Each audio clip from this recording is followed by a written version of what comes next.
Alors, donc, bonjour, bonjour tout le monde. On est ravis aujourd'hui de vous accueillir dans dans cet événement en ligne, en lien avec le lancement des appels à projets concernant le Work Programme 2023-2024 et l'initiative Afrique 2 dans le cadre du programme Horizon Europe. Donc, cette session d'information, on a beaucoup d'invités qui vont animer cette session d'information. Et avant de commencer, on va passer la parole à M. Ricardo. C'est l'ambassadeur adjoint de l'Union européenne auprès de l'Union africaine, à la délégation de l'Union européenne auprès de l'Union africaine. Donc, M. Ricardo, vous pouvez commencer. Merci beaucoup Ahmed de me donner la parole tout de suite. J'en suis honoré. Merci et bonjour à tout le monde de Addis Abeba, de la délégation de l'Union européenne auprès de l'Union africaine. Sans perdre du temps, je vais tout simplement commencer par vous donner un petit peu le contexte politique dans lequel nous nous trouvons et vous expliquer pourquoi la coopération entre l'Union européenne et l'Afrique est en train de se renforcer de plus en plus et son importance fondamentale pour les intérêts stratégiques de l'Union européenne ainsi qu'aussi pour naturellement les intérêts stratégiques et de développement du continent africain.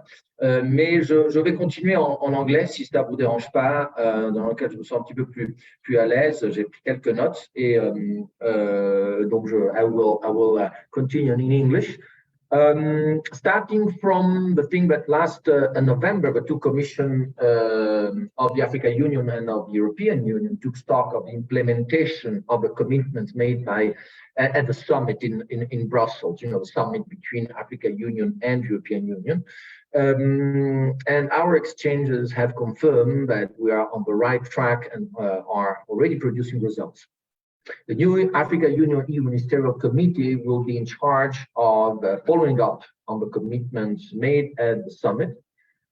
And its first session will take place in 2023 on the sidelines of the next annual ministerial meeting between the European Union and the Africa Union. You know that we have this political partnership between the two organizations, between the two unions, and we have summits taking place regularly, ministerial meeting every year, PSC to PSC, and political dialogue in different fields, and summits on the field of RTD, agriculture, etc., etc. So, but of course, innovation is a very, very important point for all of us.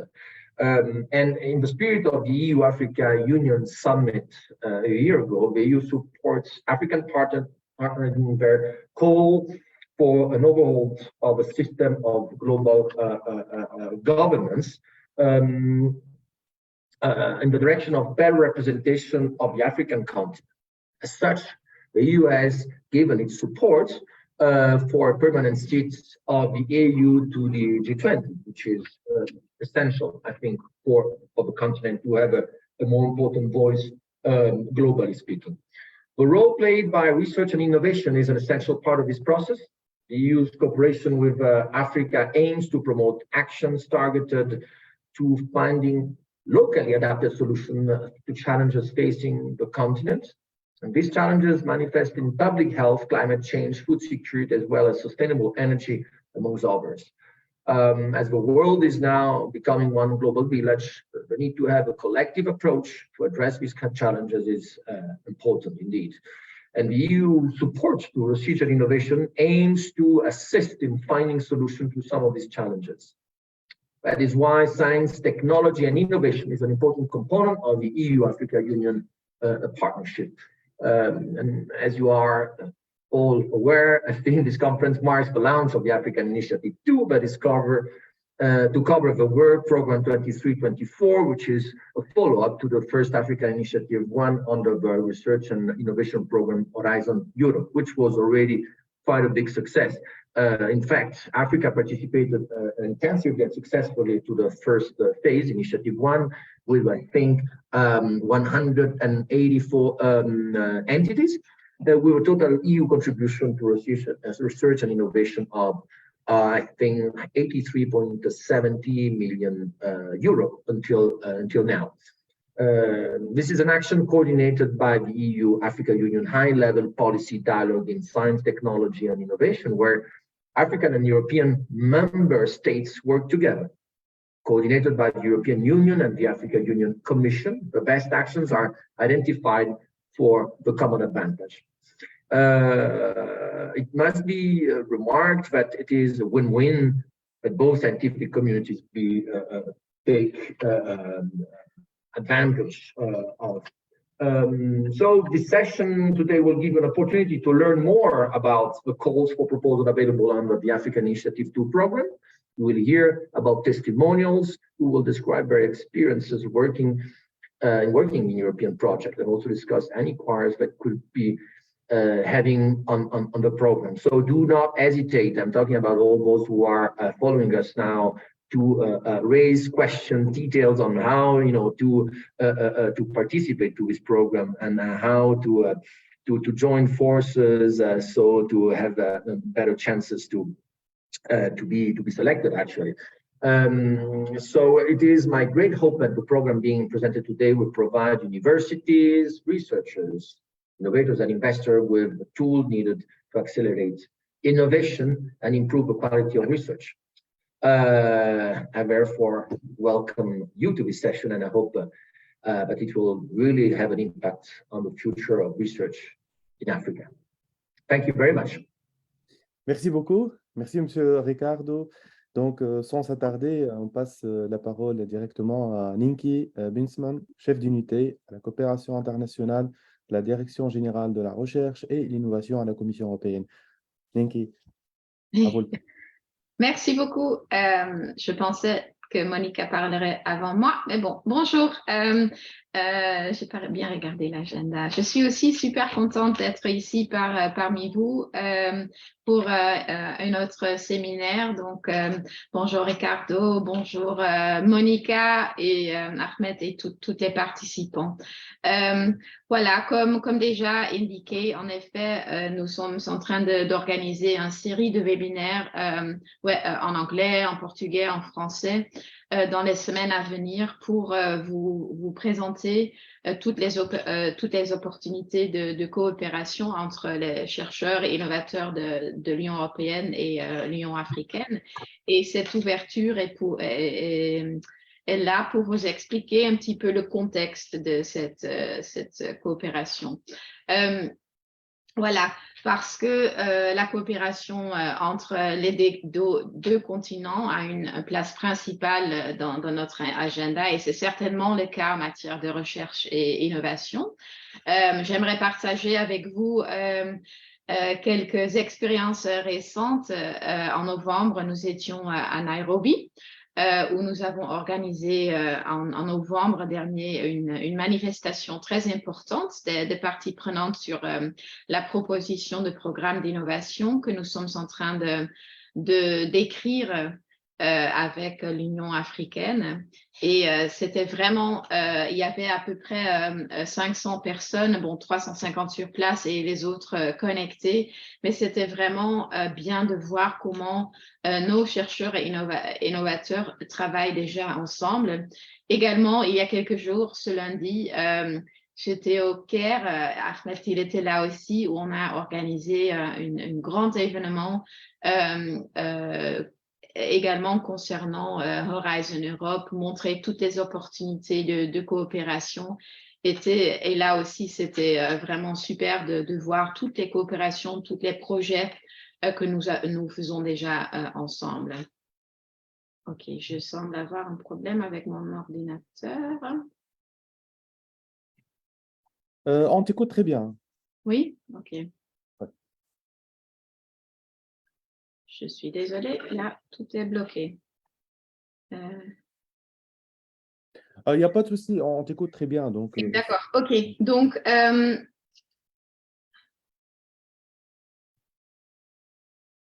oui, voilà, OK. OK, maintenant ça va.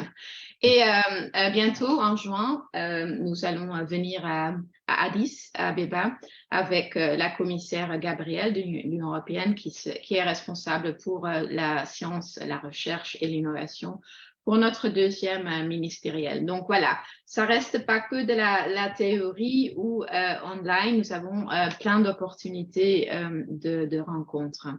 Et comme déjà souligné, voilà, la recherche et l'innovation sont des outils indispensables pour apporter des solutions durables aux défis mondiaux. Et la coopération internationale, on le pense dans ce domaine, est essentielle pour transformer ces défis en avantages mutuels. Au sein de l'Union européenne, nous considérons cette coopération donc comme très positive et on a donné au moyen des documents d'orientation récents, des orientations en faveur, par exemple, d'une stratégie globale avec l'Afrique, une nouvelle stratégie de coopération internationale en matière de recherche et innovation et la stratégie Global Gateway que vous connaissez peut-être. J'aimerais m'arrêter un toute petit instant sur cette nouvelle stratégie sur la coopération internationale en matière de recherche et innovation que l'Union européenne a adoptée en 2021.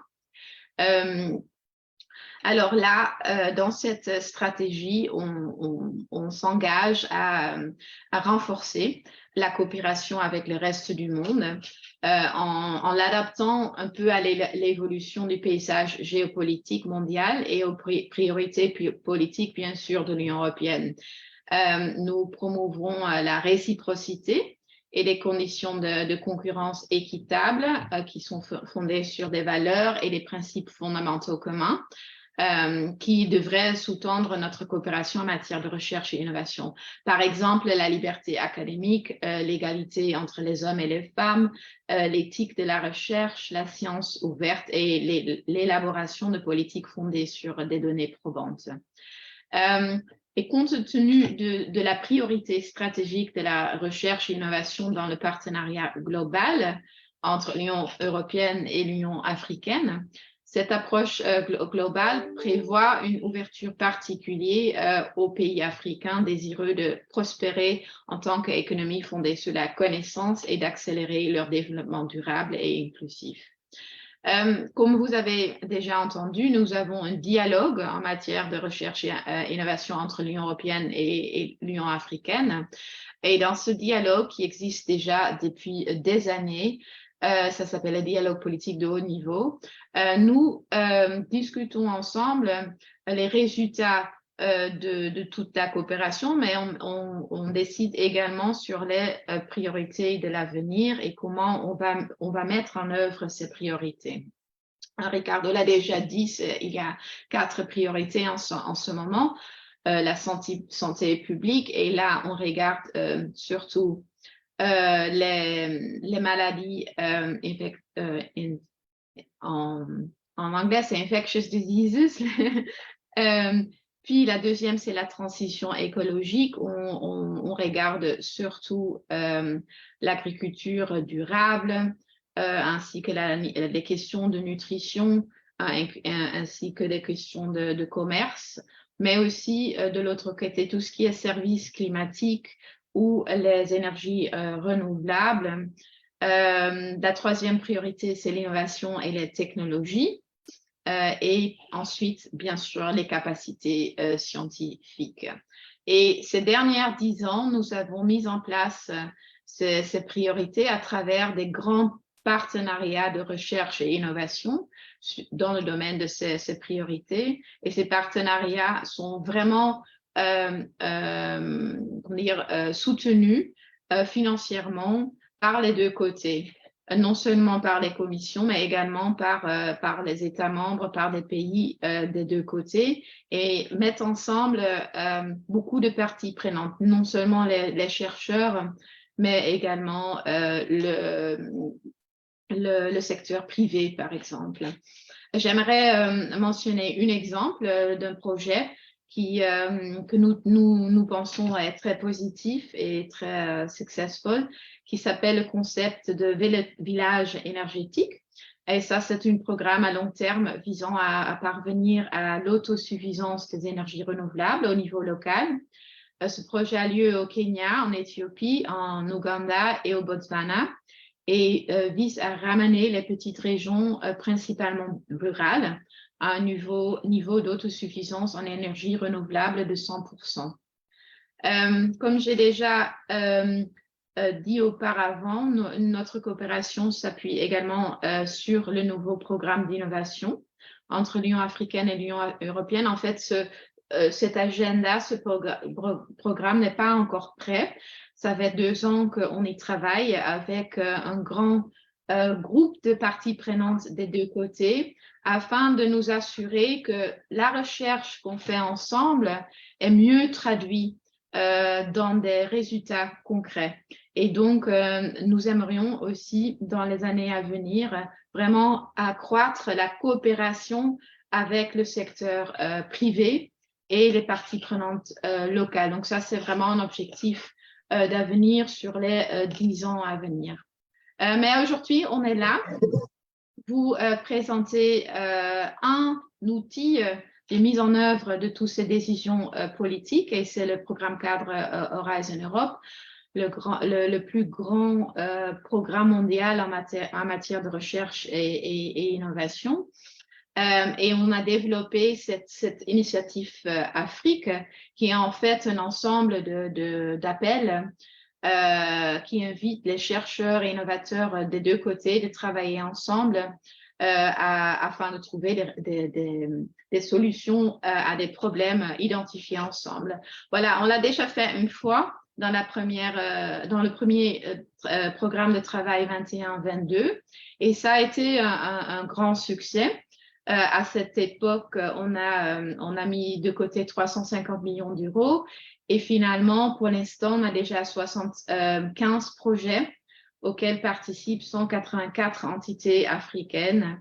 Voilà, ça montre aussi que en nous concentrant sur quelques appels, on peut accroître la coopération, avoir plus de projets et donc plus de participants d'Afrique dans le programme Horizon Europe. Et c'est pour cette raison que nous le faisons une 2e fois dans ce programme de travail 23-24 avec 300 millions mis à la disposition. Il y a énormément d'appels et ces appels seront présentés ce matin. On va aussi vous montrer où vous pouvez les trouver et comment vous mettre en contact avec des chercheurs en Europe pour pouvoir envoyer les propositions ensemble. Voilà. Donc, j'espère que cette session ce matin vous sera utile. Ne vous inquiétez pas, il y aura beaucoup plus d'informations que j'ai pu vous donner, mais je suis heureuse d'être là et je vous souhaite une bonne session. Merci beaucoup, Ahmed. Merci beaucoup, Ninki, pour cette excellente présentation. Donc, sans s'attarder, on passe maintenant la parole à Dr Monica Edinoba, du département de l'éducation, des sciences, de la technologie et de l'innovation à la Commission de l'Union africaine. Docteur, donc, si vous pouvez donc ouvrir le micro. Thank you very much, Ahmed. Good morning, Nika, Piero, Ricardo, and all the other colleagues and participants. On behalf of the African Union Commission, I am pleased to be part of this launching and training session of the Horizon Europe, which is focusing on Africa Initiative 2. First, I thank the European Union for having this training section in the different languages. For us at the African Union Commission, this regional dynamics is very important and it's a welcome development to ensure equal opportunity to all. Colleagues, going down the history lane, I am pleased to reiterate that after the adoption of the EU-Africa Joint Strategic Partnership by our heads of state and government of both Europe and Africa in Lisbon in December 2007, the European Union and the African Union Commission have remained committed to implementation cooperation, which continues to serve as a solid framework for long-term, systematic, and well-integrated cooperation. This has opened unique opportunities for us to address common contemporary challenges together. One of such is what we are here gathered here this morning. For the African Union Commission, the various actions identified within the Horizon Europe Work Program is direct and innovative way of implementing our Agenda 2063 and the other African Union strategies. I would like to recall that this kind of program is not new within the partnership.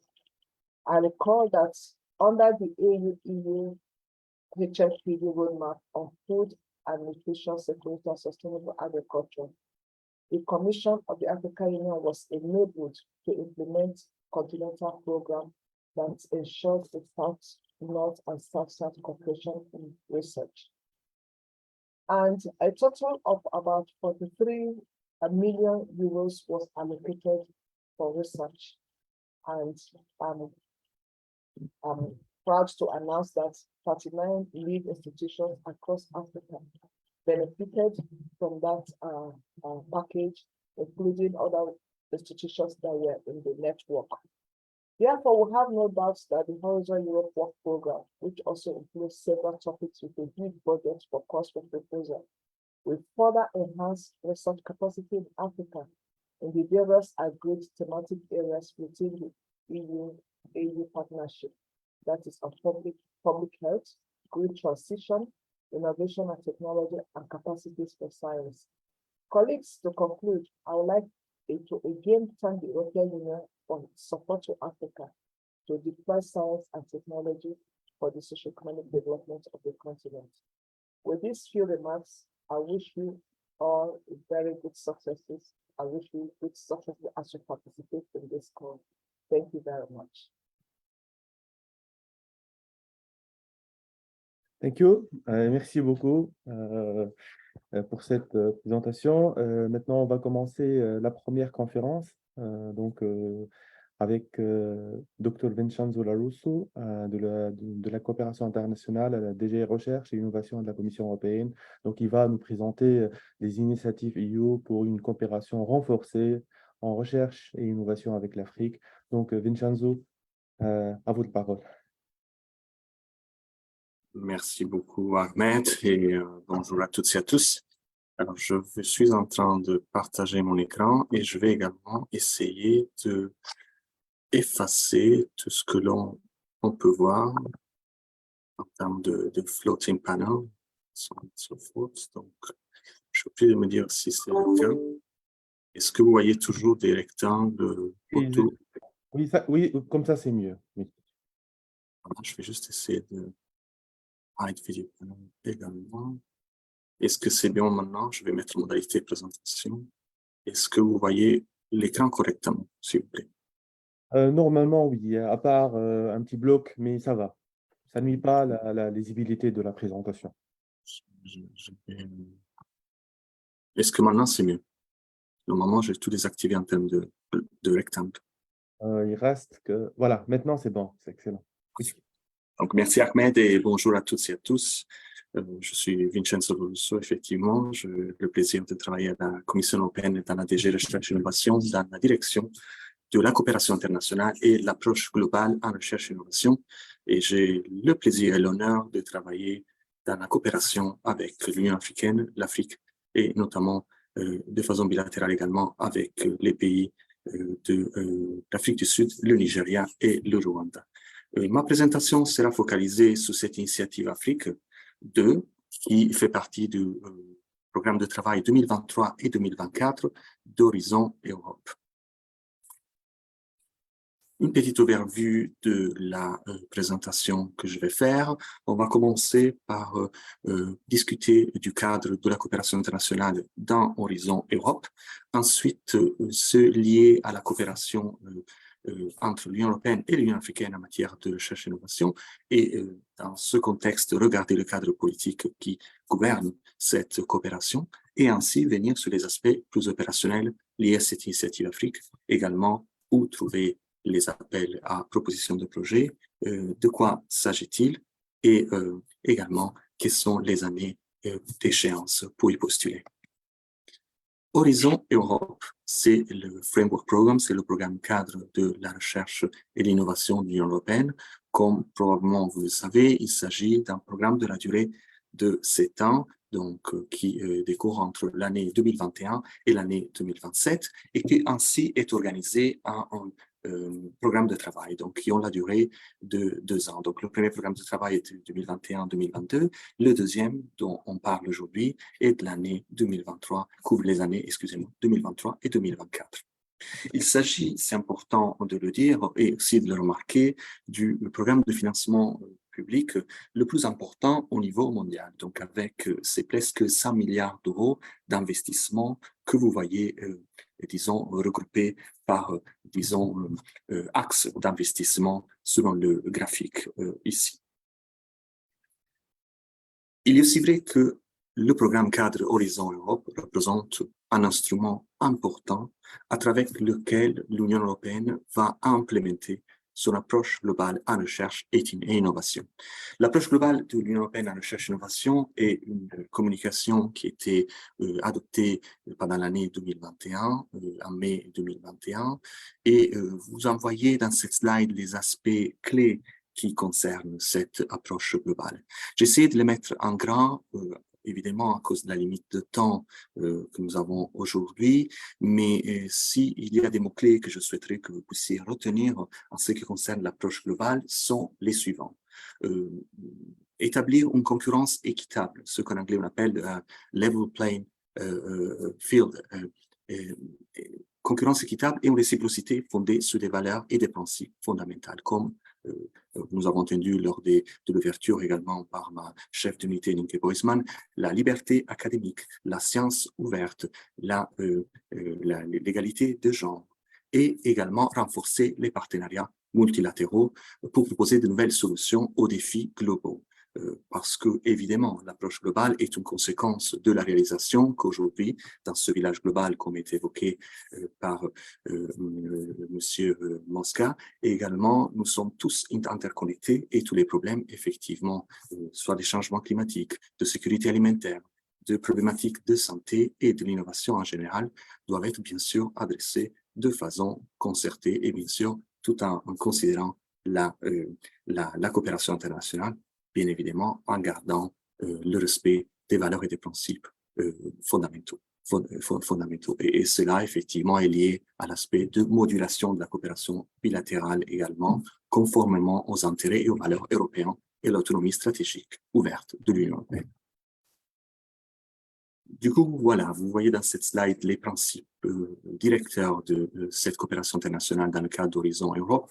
Je viens d'en mentionner la plupart, et bien sûr, nous pourrons en discuter également suite à cette présentation. Et sachez que vous allez recevoir ces slides de ce diaporama suite au webinaire d'aujourd'hui. En termes de structure du programme cadre Horizon Europe, vous voyez, il consiste de 3 piliers fondamentaux, piliers 1, 2 et 3, les clusters, les pôles thématiques qui constituent effectivement, qui chapeautent, si vous voulez, les appels à proposition de projet font partie du pilier 2 du programme. Vous voyez ce qui est organisé selon les thématiques prioritaires. Et ce qui concerne le pilier 1, vous voyez, le pilier 1 englobe le Conseil, excusez-moi, de recherche européen, l'IRC en anglais, et également les bourses Marie Skłodowska-Curie, des actions Marie Skłodowska-Curie, MCSA, dont on va également parler d'une partie de ma présentation, et ensuite vous en allez entendre plus par mes collègues également, et Ahmed aussi en tant que Access Africa. Du coup, on peut dire que l'Horizon Europe, en termes de coopération internationale, est vraiment fondée sur l'ouverture. Et en ce qui concerne les accès au financement, on va en discuter dans les prochaines slides. Et les actions de coopération internationale, bien sûr, il s'agit d'un programme de financement public européen, tout en préservant les intérêts de l'Union européenne. Et bien évidemment, la coopération internationale, y compris avec un partenaire aussi stratégique comme l'Afrique, comme vous l'avez entendu, de l'Union européenne et de l'Union africaine, est bien sûr une partie intégrale de cette stratégie politique. Je ne vais pas aller trop dans le détail parce que je voudrais quand même emphasiser la partie initiative Afrique, mais pour vous dire que vous le savez que sur le principe, et si vous ne le savez pas, je vais essayer de le souligner maintenant, en principe, Horizon Europe est par défaut ouvert à presque tous les pays. C'est-à-dire qu'au-delà des appels à projets dont on va parler aujourd'hui, qui font partie du paquet de la initiative Afrique numéro 2, en principe, tous les appels à projets sont ouverts à entités de recherche de partout dans le monde, avec des exceptions dont on va parler. Il est aussi vrai qu'en plus, il y a aussi la notion de pays associés. Aujourd'hui, nous avons 16 pays qui sont associés à Horizon Europe. Vous les voyez ici listés. J'ai mis en gras les pays qui font partie de voilà, l'une des langues officielles et le français, donc qui sont concernés par ce webinaire, la Tunisie. Et dans le processus d'association, vous voyez, il y a le Maroc avec le Royaume-Uni. Et des négociations sont en cours en ce qui concerne la Nouvelle-Zélande et le Canada. Or, il est aussi vrai que peuvent accéder au financement de Horizon Europe de façon automatique les pays à revenus faibles et intermédiaires, et il y a une liste qui est connectée à cette définition et vous pouvez avoir accès en cliquant sur le lien dès que vous avez le PDF de cette présentation, et évidemment les pays associés dont on vient de parler. Alors, il y a ensuite des pays tiers qui nous sont associés, qui nous sont éligibles au financement de l'Union européenne. Dans ce cas-là, nous avons des exceptions qui sont faites au cas par cas, et je vais en parler, je vais en toucher quelques mots dans les prochaines slides. Il y a également des possibilités, des mécanismes de cofinancement qui sont mis en place dans des cas spécifiques, par exemple avec le Canada, Monaco, la Chine et la Suisse. Et vous pouvez également en savoir plus en cliquant sur le lien ici. Alors, bien sûr, la coopération internationale est liée à celles qui sont les lignes politiques de la coopération de l'Union européenne avec les autres régions du monde. Et en ce qui concerne, bien sûr, l'initiative Afrique 2, comme l'initiative Afrique 1, elle est fortement liée à, bien sûr, les lignes directrices de la coopération Union africaine, Union européenne en matière de recherche et d'innovation. Du coup, bien évidemment, tous les appels à projets qui font partie d'Horizon Europe et qui encouragent la coopération entre l'Union européenne et l'Afrique sont bien sûr représentent une manière d'implémenter ces stratégies politiques de coopération définies de façon concertée, conjointe avec l'Union africaine. Comme je le disais, cela est également le cas pour la coopération avec la Méditerranée, donc qui englobe les pays du Maghreb, de l'Afrique du Nord, mais également les pays du Moyen-Orient. Et dans ce cas-là, nous avons une nouvelle initiative dont vous avez probablement entendu parler, avec son webinaire de lancement très important du 30 janvier au Caire, dans lequel Euraccess est aussi fortement impliqué. Et c'est l'initiative Méditerranée qui, comme l'initiative Afrique 2, vise à encourager la coopération des chercheurs européens avec les chercheurs du bassin de la Méditerranée. La coopération avec la Chine est un peu différente, dans le sens que, si vous voulez, un peu plus focalisée sur une feuille de route particulière qui est en train d'être construite de façon commune avec la Chine. L'objectif dans ce cas-là, c'est d'avoir une approche plus nuancée et transactionnelle qui se concentre, excusez-moi, surtout sur la recherche sur l'alimentation, l'agriculture et la biotechnologie et les changements climatiques et la biodiversité. Du coup, et il s'agit d'un cadre politique différent par rapport à la coopération avec l'Afrique et avec la Méditerranée.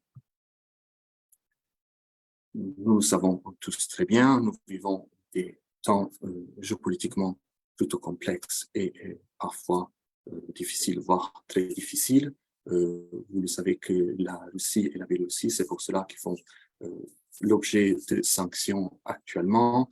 Et comme vous pouvez le voir, cela impacte également le programme de travail 2023-2024 de Horizon Europe, pour lequel nous avons un dispositif d'interdiction qui concerne les entités juridiques établies en Russie, en Biélorussie ou dans des territoires ukrainiens non contrôlés par le gouvernement ukrainien. Il peut exister des exceptions au cas par cas, mais les bourses Marie Sklodowska-Curie, des actions Marie Sklodowska-Curie sont exemptées. Également, vous pouvez avoir accès à la carte des sanctions de l'Union européenne en cliquant sur le lien respectif. Et voici une vue d'ensemble par rapport à celui qui est le pourcentage de appels à projets qui mettent l'accent sur la coopération internationale dans le cadre du programme de travail 2023-2024 de Horizon Europe. Selon les thèmes, les pôles thématiques, donc les clusters du programme cadre, vous voyez, du cluster 1, santé, jusqu'au 6, alimentation, bioéconomie, ressources naturelles etc. Ce que vous pouvez voir comme message clé à retenir, à mon avis, est que quand même le pourcentage qui encourage, tout en sachant que tous les appels à projets sont néanmoins ouverts aux entités, notamment d'Afrique. Mais les appels à projets, ceux qui sont spécifiquement focalisés sur la coopération internationale, représentent à peu près 20% de chaque cluster. Et voyons maintenant les détails qui concernent cette coopération entre l'Union européenne et l'Union africaine en recherche et innovation. Il s'agit bien sûr d'une coopération très forte, comme vous l'avez entendu parler dans l'ouverture de nos speakers high level. Il s'agit d'une coopération qui est encadrée dans le cadre du dialogue de haut niveau sur la science, la technologie et l'innovation de l'Union africaine et de l'Union européenne qui a été établie en 2010. D'un point de vue européen, il s'agit d'une coopération qui est encadrée par deux publications clés. La première est celle qui a été publiée en mars 2020, la stratégie globale de l'Union européenne avec l'Afrique. Et la deuxième est l'approche globale de la recherche et de l'innovation dont je vous ai déjà parlé, qui a été adoptée en mai 2021. Or, ce que ces deux publications disent en termes de coopération avec l'Afrique sont, que la stratégie globale de l'Union européenne avec l'Afrique va intensifier la coopération universitaire et scientifique de l'Union européenne avec l'Afrique, parce que cela est l'issue de la réalisation que, effectivement, renforcer les systèmes universitaires, renforcer la recherche et l'innovation est fondamental pour apporter du développement socio-économique en Afrique ainsi qu'en Europe et également, je dirais, au niveau global également. Et l'approche globale, notamment en ce qui concerne les pays africains et l'Afrique en général, il prévoit une ouverture particulière du côté de l'Union européenne et bien évidemment pour travailler hand in hand, main dans la main, pour développer des économies fondées sur l'économie du savoir, fondées sur le développement durable et inclusif, et bien sûr, dans lesquelles la recherche et l'innovation ont raison d'être fondamentales. Il est aussi vrai que cette coopération est établie sous 4 axes thématiques principaux. Vous voyez ici dans cette slide les 4 domaines thématiques prioritaires de cette coopération. Et cela est important à retenir parce que cela va conditionner les typologies d'appels à projets dont je vais parler qui font partie de l'initiative Afrique 2. Donc, on parle du domaine de la santé publique, la transition écologique, qui consiste de sous-domaines, si vous voulez. Le premier sous-domaine est celui de la sécurité alimentaire et nutritionnelle et agriculture durable. Le deuxième sous-domaine de la transition écologique est celui des changements climatiques et de l'énergie durable. Le troisième domaine principal est innovation et technologie. Et le quatrième est celui de capacité scientifique, qui, bien évidemment, est lié à ce qu'en anglais on appelle le développement humain, human development. Or, ces 4 priorités ont été cristallisées, pour utiliser un terme à l'anglaise, établies lors de la première réunion ministérielle conjointe entre l'Union africaine et l'Union européenne et les pays membres, qui a eu lieu virtuellement en juillet 2020. La deuxième réunion ministérielle de l'Union africaine et de l'Union européenne en matière de recherche et innovation est prévue pour cette année, le 13 juin, à Addis Abeba, cette fois-ci en présentiel, et sa grande mission sera celle d'adopter celui qu'on appelle l'agenda innovation conjoint UA-UE. Effectivement, la stratégie européenne de la coopération avec l'Afrique, au-delà de la recherche et l'innovation, s'inscrit dans un cadre plus large qui est celui du Global Gateway EU Africa Investment Package, qui est en gros une stratégie avec laquelle l'Union européenne vise à accompagner l'Afrique pour une relance post-Covid, forte, inclusive, verte et numérique, avec un budget complexifié de 150 milliards d'euros. En matière spécifique de sciences, technologies et innovation, le Global Gateway Africa Europe Investment Package prévoit 3 initiatives phares ou flagship, l'agenda d'innovation ou AEE. La deuxième, c'est l'observation de la Terre et de l'espace. Et la troisième initiative phare, c'est celle des pôles régionaux d'excellence dans le domaine de la transition écologique. Et cet agenda innovation conjoint Union africaine, Union européenne est également une conséquence bien issue de la réunion ministérielle de juillet 2020. Et disons que dans une phrase, la finalité principale de cette initiative est celle de traduire les efforts de recherche-innovation en impact positif sur le terrain. Et du coup, de soutenir la traduction de la recherche-innovation en produits, services, emplois, et business, capacité, possibilité d'entreprise en Afrique ainsi qu'en Europe. Donc, il ne s'agit pas d'un agenda qui prévoit le développement d'innovation dans le continent africain, mais aussi dans le continent européen, à travers la coopération avec l'Afrique, donc qui vise à apporter des opportunités, par exemple, d'expansion vers l'Europe, également à des sociétés ou des startups africaines, pour vous donner un peu le cadre de cette coopération. Cet agenda d'innovation consiste de 4 objectifs, vous les voyez ici, on n'a pas le temps d'y aller dans le détail, mais je tiens à souligner le fait qu'il s'agit du cadre politique de la coopération entre l'Union africaine et l'Union européenne qui va gouverner les 10 prochaines années de cette coopération. Et pour ce faire, cet agenda d'innovation consiste de 3 typologies d'actions à court terme, à moyen terme et à long terme, selon les 4 priorités dont je vous ai parlé il y a quelques instants: santé publique, transition écologique, innovation et technologie et capacité scientifique, avec en plus l'axe thématique très transversal qui est celui de cross-cutting issues. Ces actions qui dérivent des 4 objectifs ont été définies via un travail concerté selon une approche que l'on appelle de Team Europe-Africa Europe Approach, qui a identifié pendant l'année 2021 les besoins et les gaps qui ne sont pas encore satisfaits, qui ne sont pas encore adressés par la recherche et l'innovation dans le cadre de cette coopération.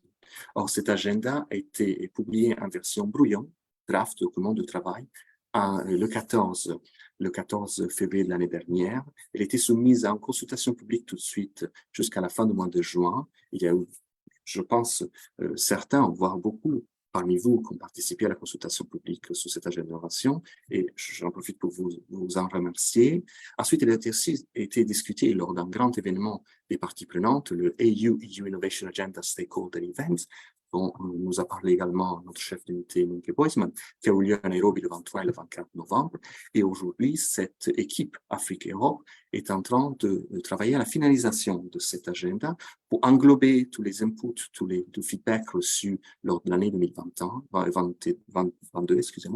et ainsi soumettre l'agenda, la présenter pour adoption lors de la 2e réunion ministérielle qui aura lieu, comme je le disais, le 13 juin 2023 à Addis Abeba, en Éthiopie.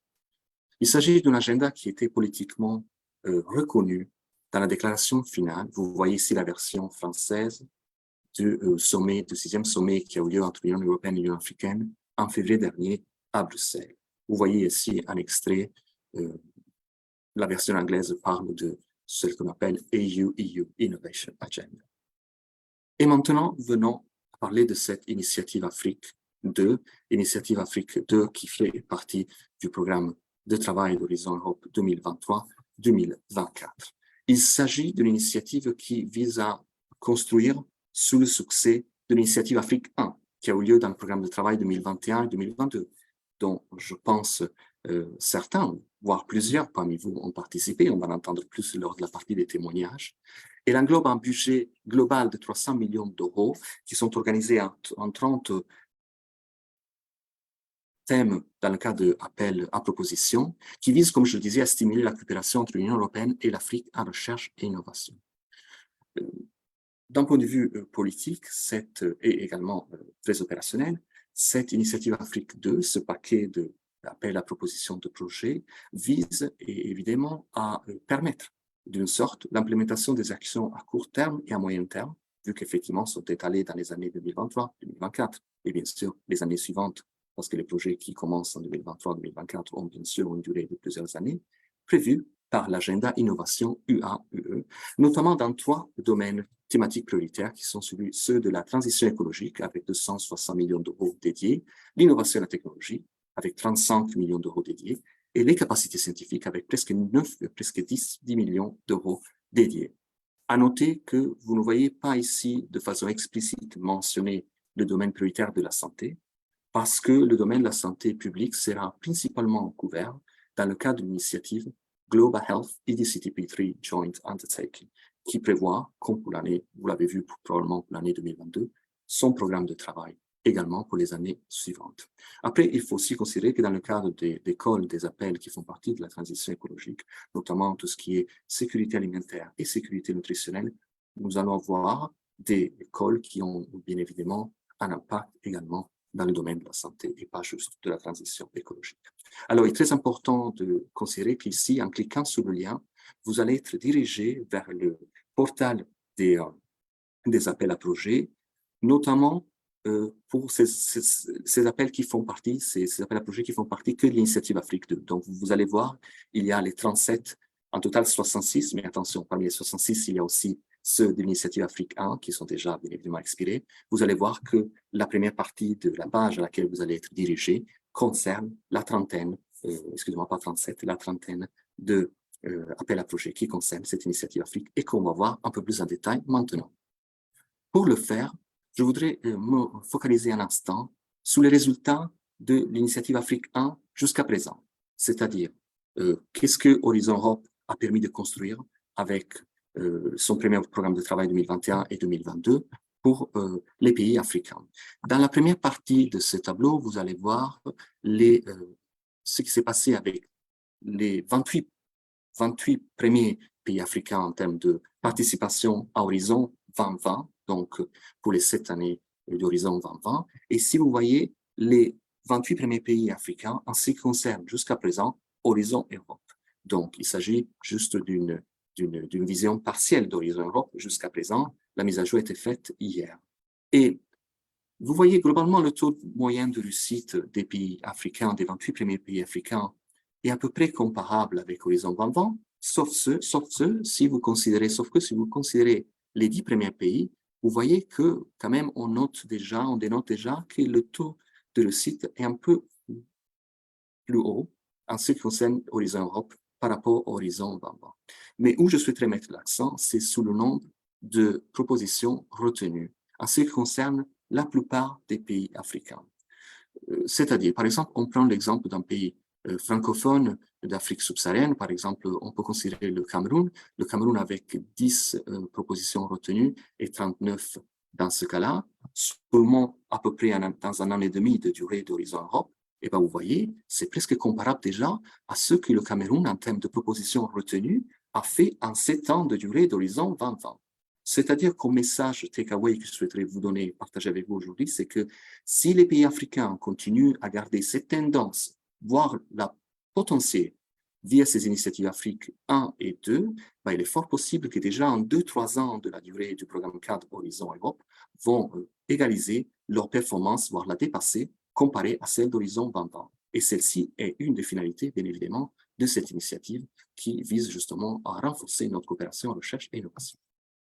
Ici, j'essaie de focaliser l'attention sur les pays francophones, ou, excusez-moi pour cette terminologie, les pays dans lesquels l'une des langues officielles est la langue française. Ici, vous voyez en haut de la slide leur performance de ces pays pendant Horizon 2020 et dans la deuxième partie, leur performance dans le cadre d'Horizon Europe jusqu'à présent.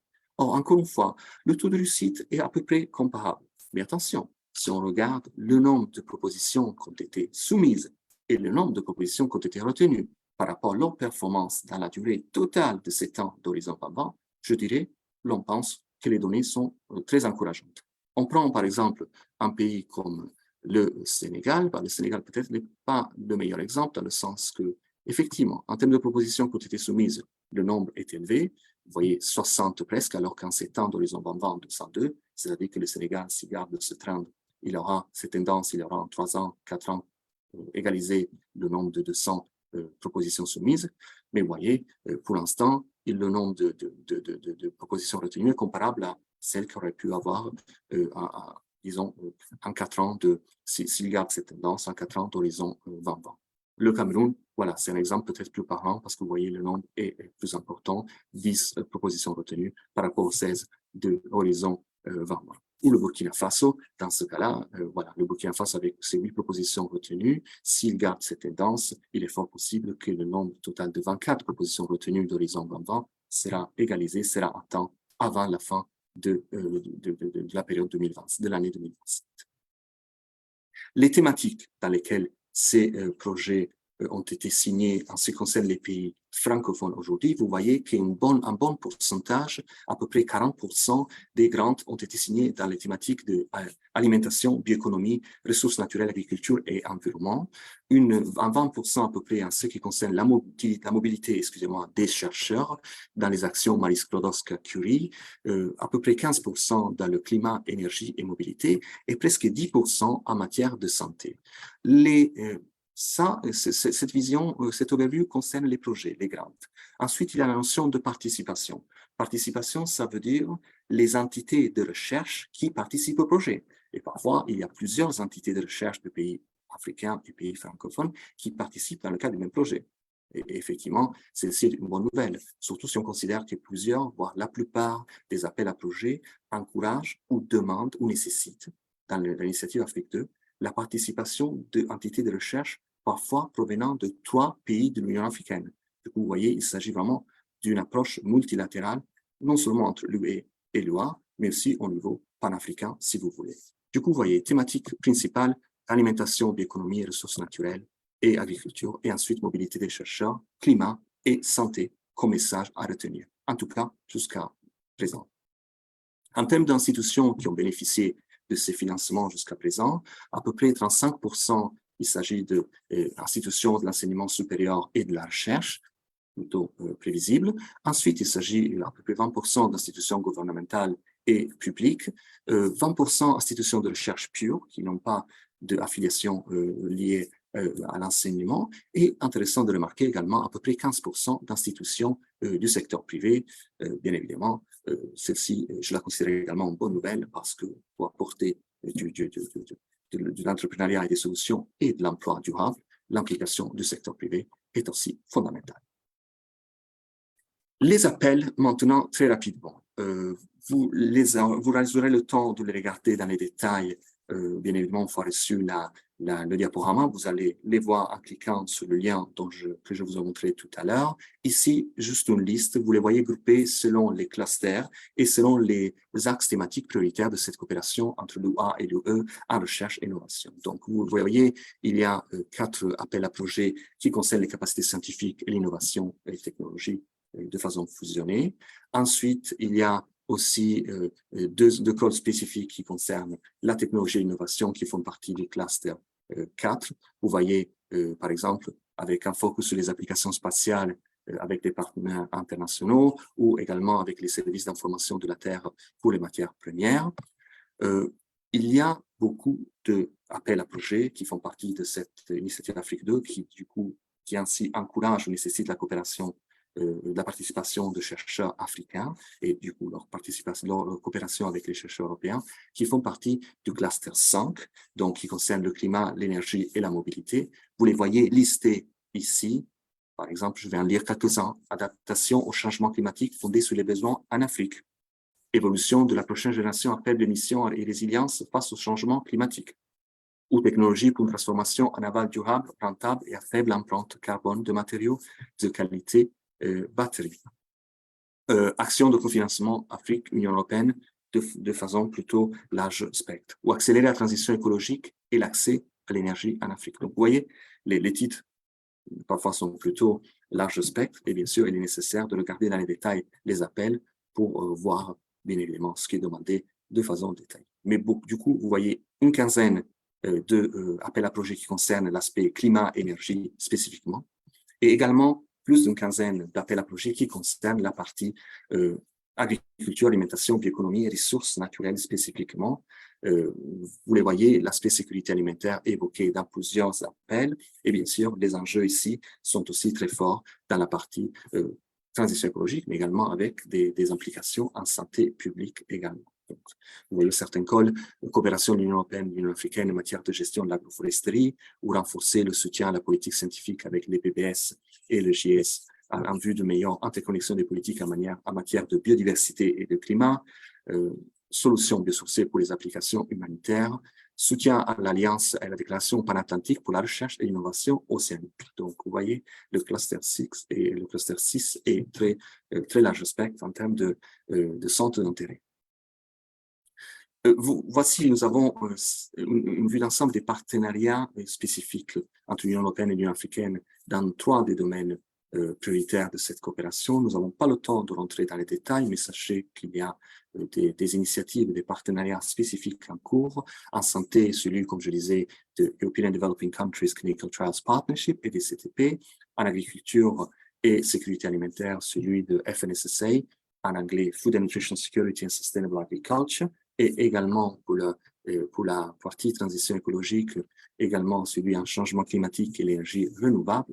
Et en innovation et technologique, il y a un projet Horizon 2020 qui s'appelle Enrich in Africa, qui est en durée prévue jusqu'à la fin de cette année et qui vise à développer un réseau d'incubateurs et d'accélérateurs d'innovation entre l'Afrique et l'Europe. Et je vous invite, je vous encourage également à creuser dans ces partenariats, notamment y compris dans le projet en cours Enrich in Africa, pour exploiter toutes les opportunités qui pourraient apporter à vos équipes, à vos centres de recherche et d'innovation. Bien évidemment, il s'agit d'un point de vue d'implémentation d'une approche qui est très concertée également en ce qui concerne la Commission européenne.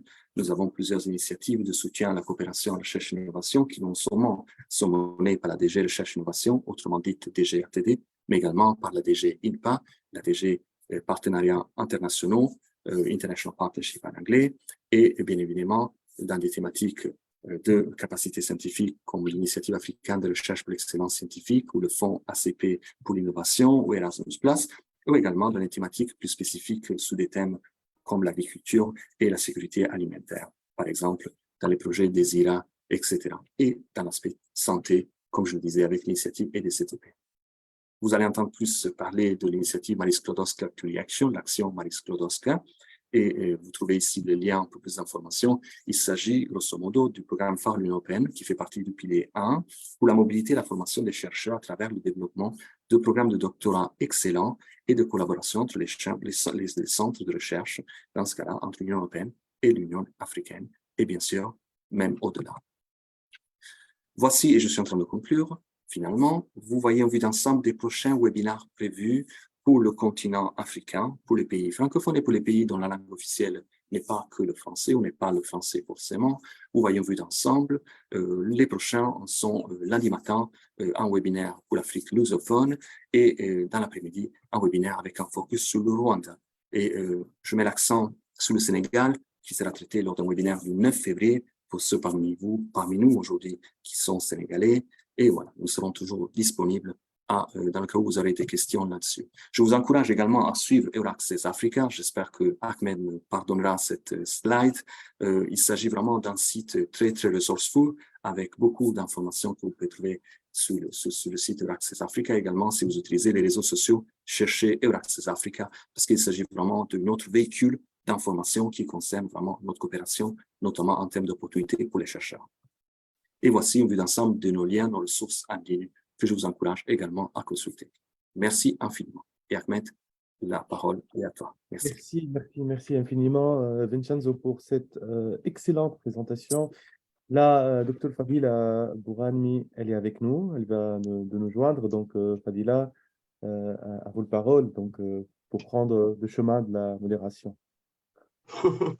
Merci infiniment, Dr Ahmed, et merci Vincenzo, merci aussi à tous nos intervenants de ce matin, à Monsieur Mosca, à Nick et à Monica, et à tous ceux qui nous suivent. Merci beaucoup et je vous prie de m'excuser pour arriver un peu tard. Mon nom est Fadila Bourhani, Fadila Bouganemi, je suis chef adjointe de l'unité en charge de la coopération avec l'Afrique et je suis particulièrement heureuse de modérer aujourd'hui, de prendre le relais de notre cher Ahmed et de modérer aujourd'hui cette séance, toutes mes excuses pour ne pas l'avoir fait depuis le début. Je télétravaille depuis chez moi, pour tout vous dire, à Marseille. Et malheureusement, la connexion ce matin n'est pas optimale, c'est le moins qu'on puisse dire. Donc, je me joins à vous, comme vous pouvez le voir, non pas via mon ordinateur, mais via mon téléphone. Donc, ceci pour vous expliquer mon retard et encore une fois, vous prier de m'excuser du fond du cœur. Encore merci Vincenzo de cette présentation extrêmement complète de la partie, j'allais dire, stratégique de notre coopération avec l'Afrique et la partie plus terre à terre, mais qui est la partie qui aujourd'hui intéresse beaucoup notre audience, à savoir cette initiative Afrique 2 et effectivement les opportunités nombreuses qui sont actuellement offertes aux chercheurs africains. Donc, j'aimerais maintenant, avant d'ouvrir notre prochaine séance, j'aimerais maintenant ouvrir le floor, comme disent nos amis britanniques, et vous donner la parole, chère audience, de manière à ce que vous puissiez poser toutes les questions que vous souhaiteriez poser. Et je suis certaine qu'après cette introduction que nous avons eue à trois voix, une introduction politique, et cette présentation extrêmement importante et détaillée sur l'initiative Afrique 2, je suis certaine que vous avez beaucoup de questions. Donc voilà, j'ouvre la séance de questions-réponses. Est-ce que nous avons des questions? Ahmed, je ne sais pas si vous pouvez voir, vous, les questions. Oui, en fait, il y en a énormément de questions et c'est une bonne chose parce que les questions, généralement, ça relate de l'intérêt en fait, de ce sujet en concernant donc, la coopération entre l'Europe et l'Afrique et le programme cadre Horizon Europe. Donc, on a deux possibilités en fait. Soit live questions, une question directe, on peut permettre à certains participants qui veulent lever leurs doigts et on va leur permettre de poser la question directement. Il y a aussi dans le chat où il y a les questions-réponses, il y a énormément de questions. Voilà, donc on a ces deux possibilités. Donc on peut commencer, il y a déjà, voilà, il y a Fayrouz, donc voilà, on commence par Fayrouz. Très bien, Fayrouz, comment ça va? Bonjour Fadila, on se Bonjour retrouve. Fayrouz, comment ça va? Bonjour, ça va, merci. Merci beaucoup. Oui, je suis très intéressée par ça. J'ai un peu raté l'Afrique, le programme Afrique 1, pas par manque d'intérêt, mais par beaucoup de travail, en particulier avec nos amis africains. Et moi, je suis basée à Grenoble, donc je suis en France, je suis de la diaspora, je suis très intéressée par l'Afrique. Évidemment, j'ai beaucoup de relations avec l'Afrique du Nord, l'Afrique du Sud et tous les Africains.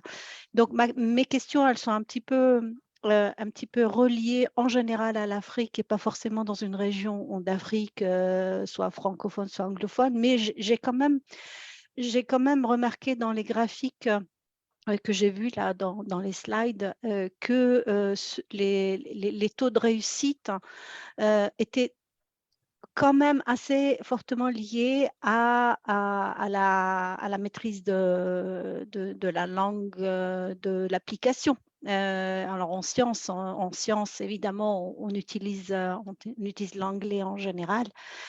Mais est-ce que les pays francophones ne sont pas un peu lésés par le fait que les applications et l'excellence de l'application, surtout pas parce qu'ils ne savent pas bien écrire, mais ils ne savent pas bien écrire non plus dans l'excellence scientifique. Est-ce qu'ils ne sont pas un peu lésés? Et on voit dans les graphiques, il y a l'Afrique du Sud qui explose un petit peu le score. Après, il y a le Kenya et le Cameroun, etc. Donc, on voit bien que les gens qui maîtrisent l'anglais ont plus de chances de réussite de leurs applications. Et aussi, j'ai vu dans les slides, mais je ne les ai pas en face de moi, donc je ne saurais pas dire dans quel slide. Donc, je pose toutes mes questions d'un coup et après, vous me répondez si vous voulez.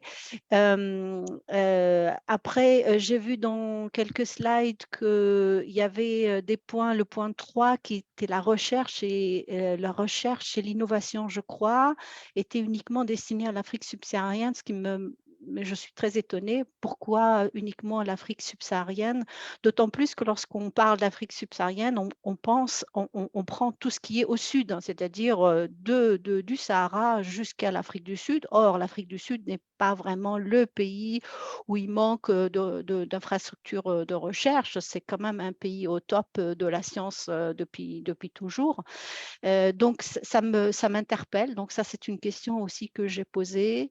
Alors, les francophones, l'Afrique subsaharienne, pourquoi? Pourquoi ne pas dire plutôt l'Afrique centrale et puis argumenter en disant, bon, l'Afrique australe a plus d'infrastructures, donc on focalise plus sur l'Afrique subsaharienne et pourquoi pas l'Afrique du Nord? Voilà, donc je m'arrête là et puis je laisse mes autres camarades aussi poser leurs questions. Merci beaucoup. Merci. Merci, Fayrouz, c'est bien noté. Je propose de prendre une série, Ahmed, si c'est OK pour vous, de prendre une série de questions. Et puis, d'accord. Et puis, comme ça, on se partage en quelque sorte les réponses. D'accord. Alors, Donc, il y a Lia Liban. Donc, on va la permettre. Voilà. Donc, si c'est possible d'ouvrir le mic, le micro.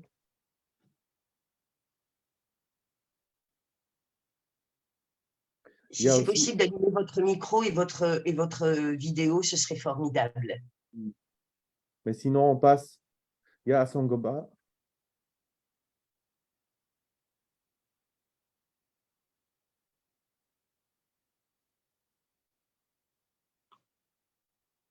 Est-ce qu'il y a d'autres mains levées? Oui, on va voir. Hein, parce qu'il Oui.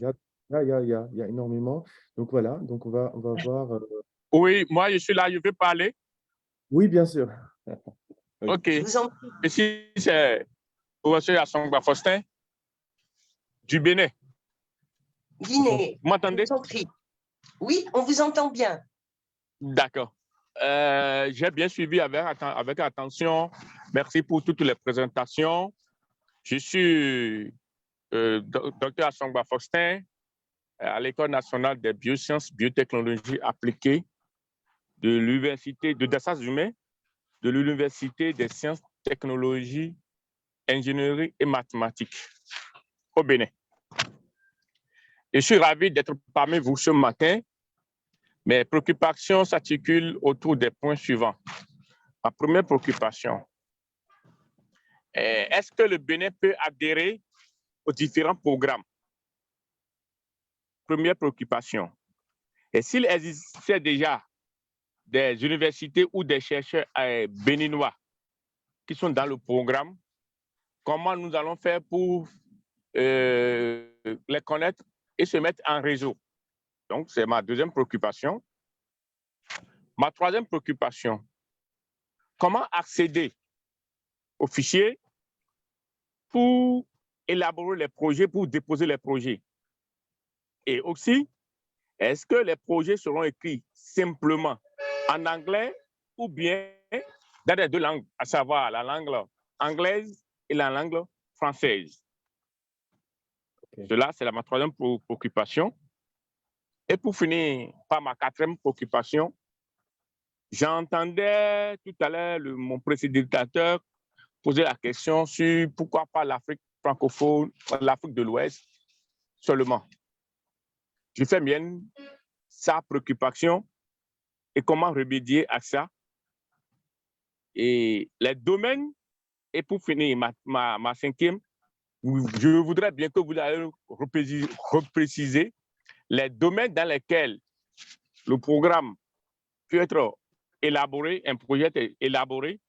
Est-ce que c'est dans la science pure et dure, dans la science végétale, dans la connaissance endogène de l'utilisation de la biodiversité pour la fabrication des produits pharmaceutiques à partir des MTA, c'est-à-dire des produits traditionnellement améliorés. Et maintenant, comment nous allons faire la coopération? Est-ce que je peux être individuellement en partenariat avec vous ou mon institution, rédiger un projet et que c'est mon institution qui endosse le projet? Voilà les quelques-unes de mes préoccupations. Je vous remercie. Merci beaucoup. C'est nous qui vous remercions, docteur. C'était très clair, des questions très terre à terre, mais j'aime avoir ce genre de questions parce que ça nous permet de clarifier un certain nombre de choses. Exactement. D'accord. Alors, Merci.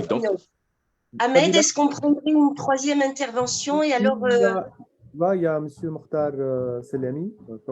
Bien sûr. Si Mokhtar, bien sûr. Mokhtar. Bonjour. Allô? Est-ce que vous pouvez nous envoyer les fichiers, les présentations aussi? Oui, bien entendu, pas d'inquiétude. Toutes les présentations qui vous sont aujourd'hui faites vous seront envoyées. Ahmed vous en dira plus là-dessus, mais vous aurez accès à toutes les présentations, aucun souci. Mokhtar? Bonjour Ahmed, bonjour chers collègues et amis. Je suis très content de vous entendre. J'ai pris quelques jours de congé, je suis chez moi, c'est bien, j'ai le beau soleil. Je voulais juste poser la question sur… premièrement, je tiens à appuyer la question qui a été posée par Férouz. C'est vrai, j'ai eu l'opportunité aussi souvent de dire peut-être qu'il faut mentionner un peu, beaucoup plus rester dans la globalité de l'Afrique. Mais ma question, j'ai raté donc la présentation de l'initiative méditerranéenne. Et ma question va à Nyenke ou à toi Fadila ou même aux collègues présents. C'est concernant, est-ce qu'il y a une complémentarité entre l'initiative Afrique 2 et l'initiative Méditerranée, ou est-ce qu'elles sont conjointes? Parce que là, lorsqu'on parle, par exemple, on ne parle pas de l'Égypte, on ne parle pas on parle moins de la Tunisie, de l'Algérie, de la Libye, c'est-à-dire les pays méditerranéens. Est-ce qu'il y a une distinction ou est-ce qu'il y a une complémentarité? Voilà ma question tout simplement. Et une fois de plus, merci à Ahmed. J'espère que nous aurons l'occasion d'organiser aussi quelque chose de similaire avec la partie algérienne. Je vais y veiller. Merci bien. Bonne journée. Merci beaucoup, Si Mokhtar. Merci beaucoup pour ces questions. Ahmed, est-ce qu'on s'arrête à 3 questions peut-être et on répond à cette série de questions avant d'ouvrir la deuxième séance? Je pense que oui. D'accord. Alors, il y a un certain nombre de questions qui ont été posées que je peux prendre, on va dire, en tant que chair, si vous le permettez. Et puis, évidemment, je passerai la parole à vous, Ahmed, à Vincenzo, pour compléter ce qui sera dit. Alors, encore une fois, merci beaucoup, chers intervenants, pour ces questions extrêmement intéressantes. Je reviens à la première question. Je vais essayer de répondre à toutes, avec évidemment l'aide de mes collègues, et assez rapidement pour ne pas trop empiéter sur notre agenda d'aujourd'hui. Alors, la première question qui est importante, la question de la langue, qui a été posée par Férouz, qui a également été posée par notre collègue qui est intervenu du Bénin. C'est une question évidemment importante. Alors, pour vous répondre d'abord de manière extrêmement claire, nette et précise, les chercheurs peuvent postuler dans la langue qu'ils le souhaitent, à partir du moment où c'est une des langues officielles de l'Union européenne. Donc, de ce point de vue-là, j'allais dire juridiquement, il n'y a pas de débat. Ceci étant dit, gardez à l'esprit que les évaluateurs qui évaluent n'évaluent évidemment pas dans toutes les langues de l'Union européenne, ils évaluent en anglais. et que, évidemment, la langue, j'allais dire, de la communauté scientifique, et vous le savez bien mieux que moi, c'est l'anglais. Alors, vous savez, avant de rejoindre le programme international, j'étais dans un programme de recherche qui était très européen, pas du tout international, et dans lequel les chercheurs français se plaignaient beaucoup, effectivement, de cette discrimination, en quelque sorte, en disant mais alors, il faut écrire en anglais. Et mon conseil, c'était de leur dire, écoutez, si vous ne voulez pas, au moment de l'évaluation, tomber sur un cercle extrêmement restreint d'évaluateurs qui peuvent lire et évaluer en français, ce qui veut dire maîtriser complètement le français. Et donc, ça veut dire tomber dans la bataille des chapelles habituelle, hein, qu'on connaît parfaitement dans les pays francophones. Eh bien, vous avez tout à gagner à postuler en anglais, hein, pour ne pas tomber sur vos chers collègues au moment de l'évaluation, parce que vous le savez, l'évaluation n'est pas faite par nous, bureaucrates depuis Bruxelles, elle est faite par vous, chercheurs et scientifiques, et ce, de manière complètement indépendante. Donc, j'allais dire, la manière la plus certaine d'être évaluée de la manière la plus indépendante possible, c'est d'écrire en anglais. Ceci étant dit, cher Faylouz, cher docteur qui est intervenu du Bénin, vous avez raison, évidemment que ça dessert les gens qui ont plus de maîtrise dans l'excellence en français. Mais encore une fois, juridiquement, ils peuvent le faire, ils peuvent déposer en français. Et d'ailleurs, dans certains programmes, on en parlera peut-être tout à l'heure, je pense que ça ne pose pas l'ombre d'un souci, mais c'est vrai que dans les projets de recherche habituels financés par le programme cadre, la langue de travail habituelle est plus anglais, clairement, même si je ne remets pas en cause, évidemment, le déséquilibre que ça crée. Et c'est d'ailleurs pour ça que nous organisons ce type de conférences, de séminaires. Et ça m'amène à la deuxième question, c'est pour un peu tenter de pallier à ces déséquilibres. C'est pour ça qu'on organise en fait ce séminaire francophone. Et pourquoi est-ce qu'on parle de séminaire en Afrique subsaharienne francophone? C'est parce que dans notre jargon, en fait, quand on parle de l'Afrique, en fait, c'est l'Afrique sauf l'Afrique du Nord. Parce que dans notre jargon, quand je dis notre jargon, c'est le jargon Union européenne, l'Afrique du Nord relève d'une autre stratégie et d'une autre politique, c'est la stratégie que vous connaissez bien, qui est la stratégie méditerranée. Nous avons bien évidemment, Mortar, pour répondre à ta question, nous avons bien évidemment, pour revenir sur le point que tu évoquais, lancé une initiative à l'attention de la Méditerranée, des pays méditerranéens, il y a quelques jours en Égypte, au Caire, et c'est pourquoi, en fait, aujourd'hui, on fait en quelque sorte de la ségrégation positive et on fait véritablement un séminaire à l'attention des chercheurs africains francophones. Ceci étant dit, l'initiative Afrique 2 que vous a présentée Vincenzo est une initiative qui concerne toute l'Afrique. Hein, bien évidemment, que ce soit l'Afrique francophone, l'Afrique anglophone, l'Afrique lusophone. Nous faisons effectivement des séminaires dédiés, tailored, comme on dit, mais ça c'est parce que nous voulons en fait, comme je vous le disais, pallier ce déséquilibre. Mais l'initiative Afrique, effectivement, elle concerne toute l'Afrique. Alors, est-ce qu'il y a un lien entre l'initiative Afrique et l'initiative Méditerranée? Oui, bien évidemment, la réponse est oui. Et certains pays, comme l'Égypte, sont des pays qui n'hésitent pas, j'allais dire, à intervenir dans les deux tableaux. Et ils ont raison. Donc, et certains devraient le faire plus encore. Donc oui, il y a évidemment des ponts géopolitiques évidents, et puis les questions, certaines des questions thématiques touchent aux deux régions, même si d'autres sont vraiment focalisées, j'allais dire, sur ce que nous appelons l'Afrique subsaharienne, mais en réalité, encore une fois, les pays d'Afrique du Nord, évidemment, ne seraient pas exclus et pourraient parfaitement postuler dans ces appels qui ont été présentés par Vincenzo. Alors maintenant, pour les questions spécifiques sur le Bénin, est-ce que le Bénin peut adhérer aux différents programmes? Et y a-t-il des chercheurs béninois qui participent et que nous pouvons connaître? Oui, bien évidemment, oui. Alors oui, le Bénin peut participer. Les chercheurs du Bénin peuvent être financés par le programme et une fois sélectionnés, les projets de recherche et la composition du réseau sont mis en ligne sur notre site Internet, ce qui vous donne évidemment la possibilité de savoir quelles sont les institutions béninoises avec lesquelles nous coopérons, et ce qui vous donne évidemment aussi l'opportunité de pouvoir y accéder.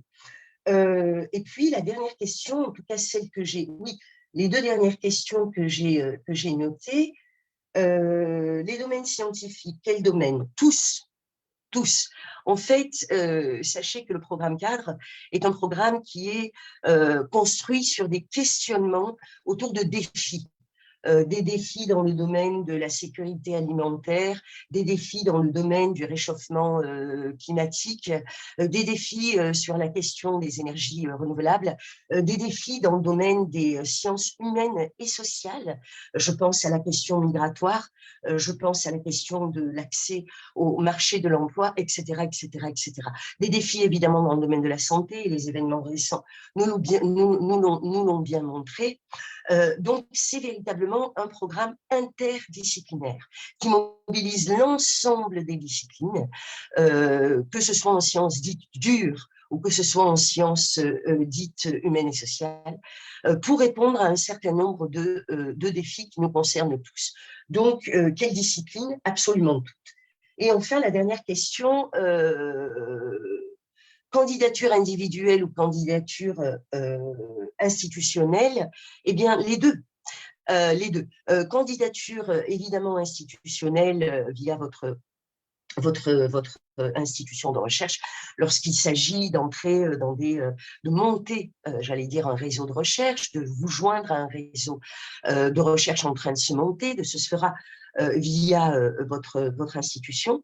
Et puis, nous avons également un certain nombre d'initiatives qui peuvent vous concerner en tant que chercheur individuel, notamment des initiatives portant sur la mobilité, des initiatives qui s'apparentent à des bourses de mobilité, mais pas seulement, où là, vous pourrez, j'allais dire, candidater en tant qu'individu et pas au titre de l'institution elle-même, même si il est possible qu'il faille quand même une personnalité juridique. Mais là, je vais peut-être m'arrêter là, parce que de toute façon, nous aurons, à la session qui commence maintenant, une présentation sur ces diverses actions de mobilité et autres par ma collègue Claire Morel. Et avant de lui passer la parole, je voudrais peut-être, pour compléter ce que je viens de dire, demander à Ahmed et à Vincenzo de m'aider à être certaine que les questions ont été bien adressées. Oui, Vincenzo? Vincenzo, est-ce que tu as quelque chose à compléter? Merci Fadila, merci Ahmed. Peut-être juste préciser, bien sûr, souligner l'aspect panafricain dans la coopération. Effectivement, la plupart des appels à projets qui nécessitent ou encouragent la participation d'institutions provenant de 3 pays de l'Union africaine dans les consortiums. C'est le deuxième aspect que je voudrais souligner, c'est le fait qu'effectivement, les préparations des propositions, des projets sont faites avec un consortium de plusieurs centres de recherche, donc entre l'Europe et l'Afrique. Et du coup, disons, le défi pour chaque équipe de recherche de chacune des institutions intéressées est bien sûr d'intégrer le bon consortium, et le conseil serait effectivement de capitaliser peut-être comme première fois l'expérience déjà existante d'équipes de recherche qui ont déjà obtenu des financements dans le cadre d'Horizon Europe ou même Horizon 2020. Et juste la dernière précision, par rapport à comment fait effectivement le chercheur Dr Assongba du Bénin poser la question comment peut-on savoir s'il y a des chercheurs qui ont déjà postulé ou déjà eu des financements dans le cadre de notre pays. Alors, dans certains pays, il y a comme figure existante les points de contact nationaux qui sont fondamentaux, et il y a le lien sur le portail du Horizon Europe sur lequel vous pouvez cliquer, à lequel vous pouvez avoir accès et voir pour quel pays il y a des points de contact nationaux existants. Il est aussi vrai qu'il n'existe pas pour tous les pays africains. Et alors, je vous dirais, dans ce cas-là, effectivement, n'hésitez pas à vous rapprocher de l'Access, de nous-mêmes etc., pour voir cas par cas. On pourrait, par exemple, vous renvoyer sous Cordis, qui est la base de données des projets existants dans lequel vous pouvez chercher par rapport au pays. Et là, vous pourrez trouver l'institution de chaque pays impliqué. Et peut-être via cela et via le coordinateur des projets, demander quelle est l'équipe de recherche impliquée, etc. Donc, il y a ce type de ressources. Et juste pour conclure, vraiment, je ne dirais pas que c'est forcément lié à l'aspect linguistique. Aujourd'hui, on a groupé parfois les pays selon la langue, mais c'était juste une manière de le faire visualiser, etc. Je pense que c'est aussi lié par rapport au point du docteur Malek. C'est aussi lié à l'expérience de pays, d'institutions avec le programme cadre. Plus il y a d'expérience, et bien sûr, plus il y a de taux de réussite et plus il y a la possibilité d'intégrer des consortiums avec du succès. Il n'est pas forcément lié à la tradition linguistique du pays et également lié, par exemple, dans chaque pays, il y a des centres de recherche qui sont plus établis que d'autres. Et bien sûr, l'opportunité que des centres émergents puissent intégrer des consortiums qui ont des chances d'obtenir des financements. Merci, je m'arrête là. D'accord. Alors, de ma part, je vais ajouter juste une petite clarification concernant la participation des pays africains dans Horizon Europe. En fait, la participation, tout organisme légal peut participer. Et donc là, on parle d'université, centre de recherche, un ministère, ou bien entreprise, start-up, ONG ou bien autre. Là, c'est la première chose. Et puis, il y a l'initiative Afrique 2.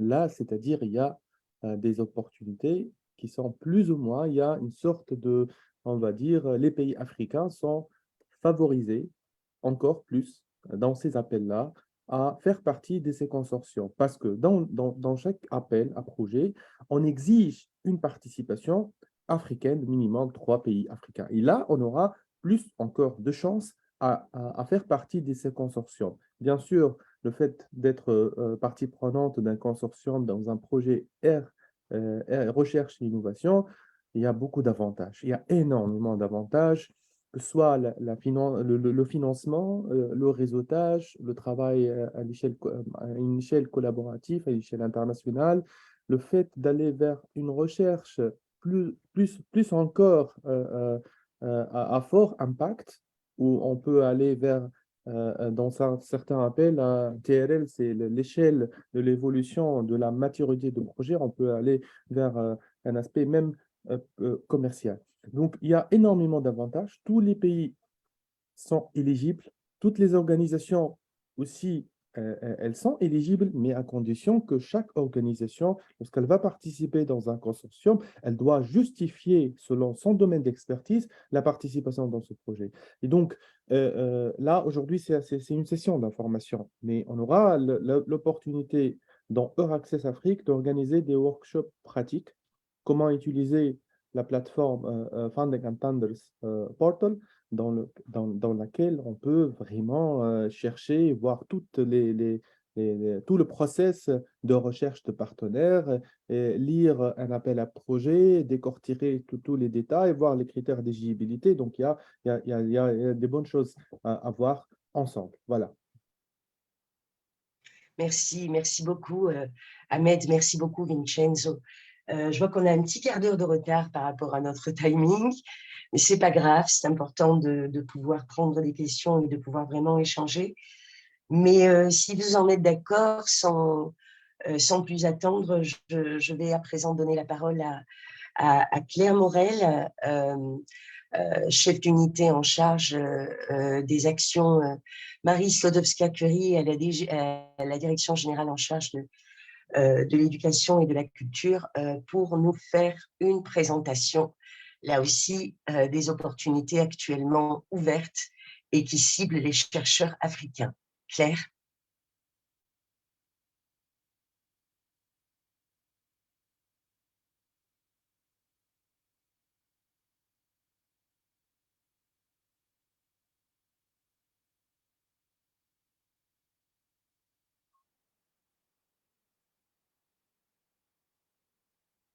Peut-être le micro, est-ce qu'il est ouvert? Oui. Claire, on ne t'entend pas. Oui, là, vous m'entendez? Oui, là, très bien. oui, parfait. Oui, pardon, non, je suis désolée, j'ai un problème de présentation. Alors, attendez, est-ce que vous voyez mes slides? On te voit toi, là, et on voit est-ce qu'on voit on les voit en petit. Attends. Oui, oui, on voit les slides, mais juste peut-être, Oui. il fallait éliminer voilà, les éléments qui cachent un petit peu la présentation, les réduire peut-être, et ça marche. Les Là, on les réduire, voit. Oui, peut-être les réduire. je ne suis pas sûre de la façon de réduire. Là, je dois dire que j'ai un problème de présentation sur mon écran. Sinon, Est-ce que on passe. Sinon, est-ce que vous pouvez passer peut-être mes slides? Je les ai envoyés aussi, D'accord, éventuellement. oui, oui, il n'y a pas de souci. Possible. Alors, ok, je le ferai tout de suite. Mais je suis désolée, je ne sais Non, pas ce pas qui se passe. Peut-être il faut arrêter le partage. Oui. Voilà, J'arrête le partage. d'accord. D'accord, voilà. Bon, très bien, merci. Pas de Donc, souci. je suis désolée pour ces petits problèmes techniques. Et voilà. Donc, vous avez entendu parler du programme Marie Curie ou Marie Skłodowska-Curie, qui est le programme européen. Ce n'est pas un programme nouveau, c'est un programme qui est très connu au niveau européen et au niveau mondial aussi, puisque vous allez voir, c'est un programme qui est ouvert au monde entier. C'est le programme pour la formation, la mobilité des chercheurs. C'est un programme qui a déjà 26 ans. La slide suivante, vous verrez que donc Marie Curie fait partie de ce qui vous a été présenté tout à l'heure. C'est le pilier 1 du programme cadre Horizon Europe pour la recherche et l'innovation. Donc, c'est le pilier qui finance l'excellence, qui permet aux meilleurs chercheurs d'Europe et du reste du monde de travailler ensemble. Qui leur permet de développer leurs conséquences. Et puis, il y a parmi ce pilier aussi la possibilité d'avoir accès à d'excellentes infrastructures de recherche.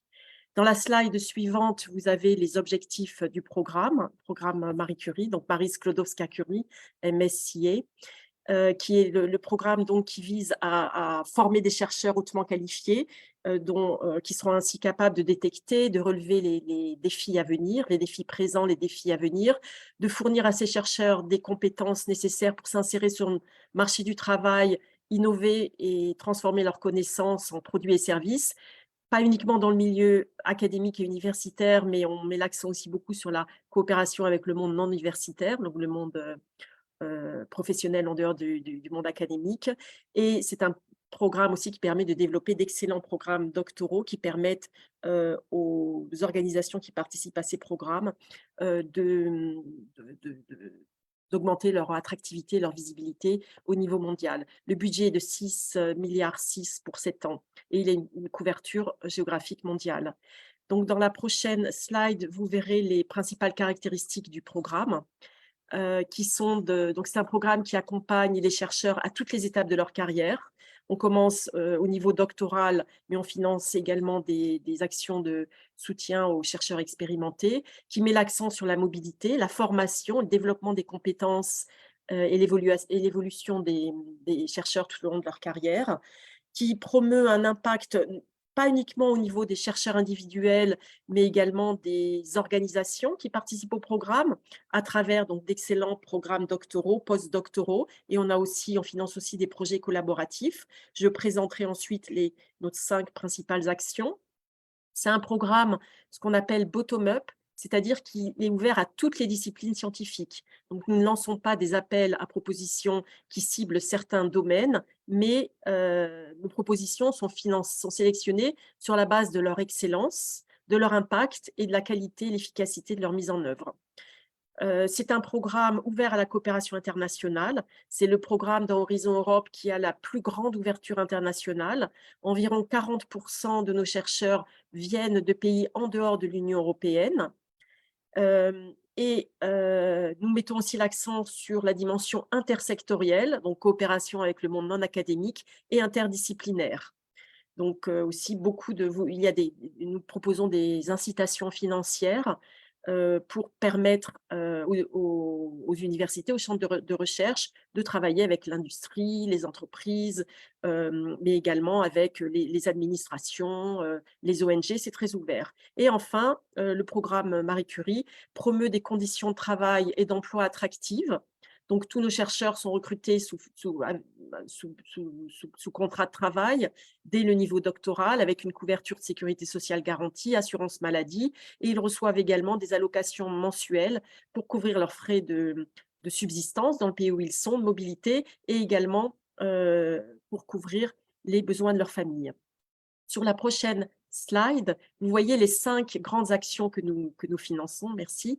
Donc, notre plus grosse action, ce sont les doctoral networks, donc les réseaux doctoraux, qui permettent, donc la moitié du budget est consacré aux réseaux doctoraux, qui permettent de financer donc des doctorats internationaux, mais disons assez traditionnels, mais également des doctorats conjoints et des doctorats industriels où les doctorants ont une double supervision avec des partenaires du monde non académique. Donc, comment ça fonctionne? Ce sont des consortiums qui postulent. Donc, nous organisons des appels à propositions tous les ans pour chacune de ces actions. Donc, il y a un appel à proposition chaque année et à la fin de ma présentation, vous verrez les dates pour postuler. Donc, ce sont des consortiums d'universités, centres de recherche, entreprises, etc., qui postulent et qui obtiennent des financements et qui ensuite recrutent des doctorants du monde entier. Donc, les doctorants, pour participer à ces réseaux doctoraux, doivent être mobiles, c'est-à-dire qu'ils doivent se déplacer dans un autre pays. Et les consortiums, donc ces réseaux doctoraux, doivent publier tous les postes qui sont financés à travers cette action sur le site Euraccess. Donc, c'est là que vos chercheurs pourront trouver les postes publiés et pourront postuler. Donc, comme j'ai dit, ces consortiums sont composés d'universités, mais aussi centres de recherche et entreprises et n'importe quel autre partenaire qui a un rôle dans des projets de recherche et d'innovation. Ça peut être des administrations, des musées, des hôpitaux, etc. Nous proposons aussi, notre deuxième action, c'est environ un tiers de notre budget, ce sont des bourses postdoctorales pour des chercheurs qui ont déjà un doctorat, donc un PhD, donc des chercheurs plus expérimentés qui seraient intéressés à effectuer leur recherche en Europe, mais aussi pour des chercheurs européens intéressés à faire leur recherche en dehors de l'Europe. Et ces bourses, nous les finançons, donc, comme je l'ai dit, dans les deux sens.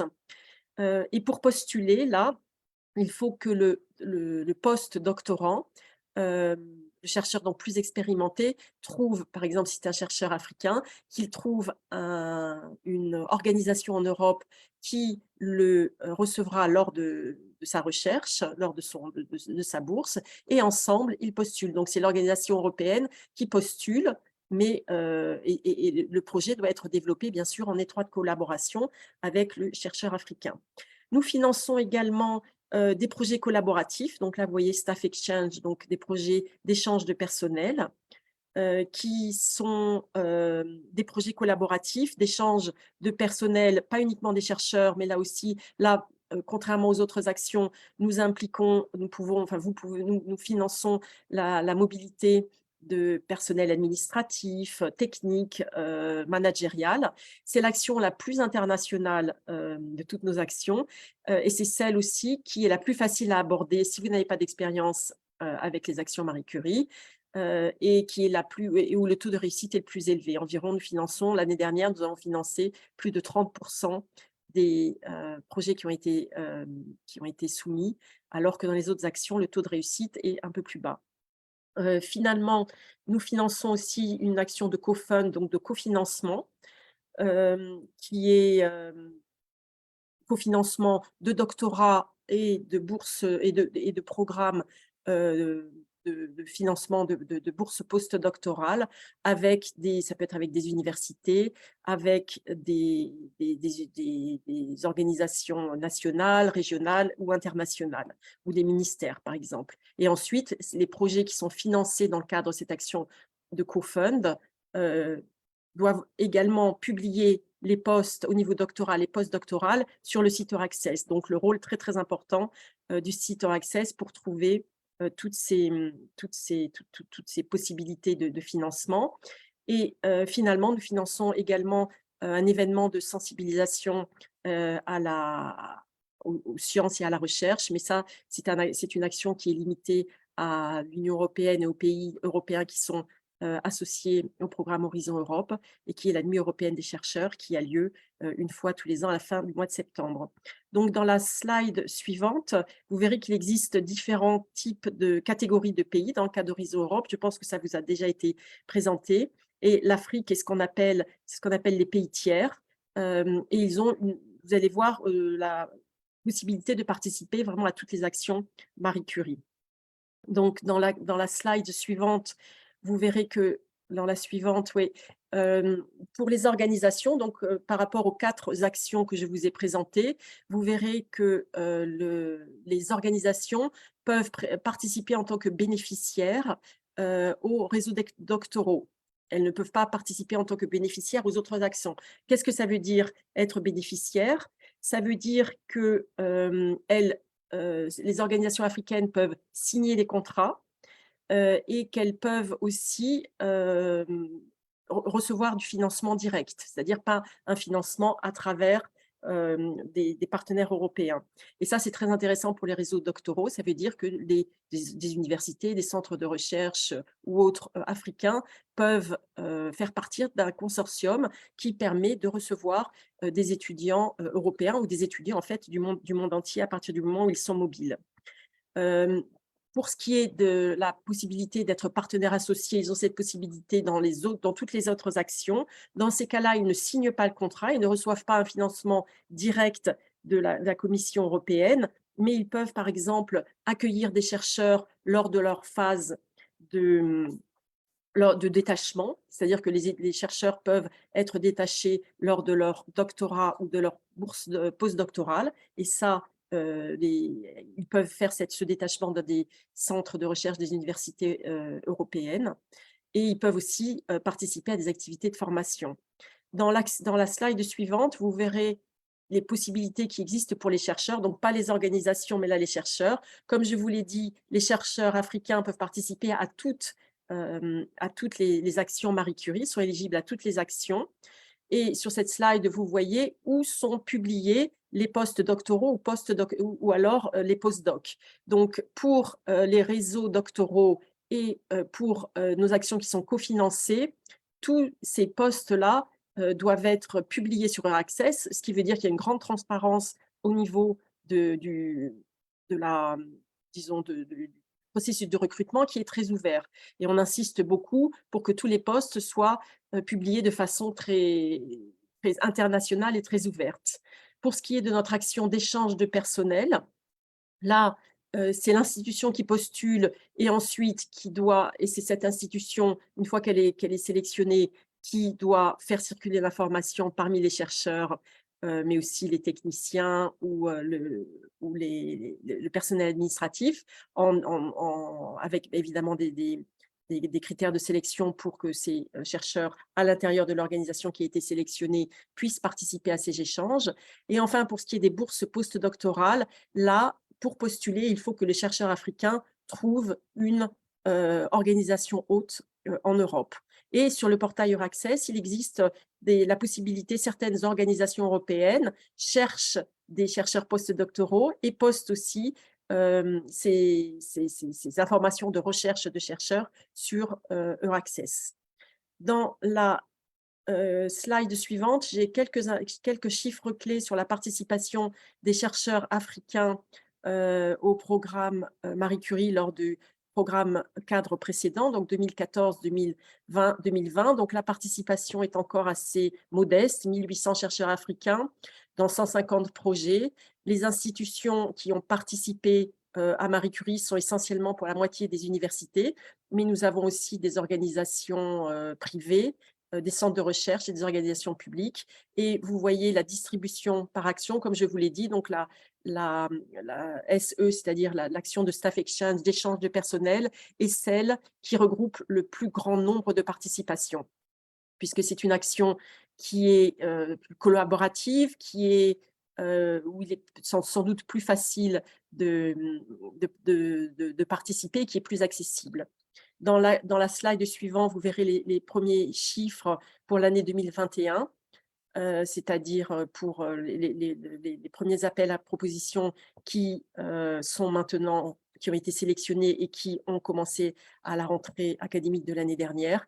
Donc là encore, nous avons peu de chercheurs africains et d'organisations africaines. Donc j'espère que le genre de séminaire que nous organisons aujourd'hui vous permettra peut-être de trouver un intérêt dans ce programme et de postuler. Nous avons 12 chercheurs africains qui ont obtenu une bourse postdoctorale. Nous avons financé 26 projets et encore une fois, c'est l'action de Staff Exchange, donc d'échange de personnel, qui regroupe le plus de participation.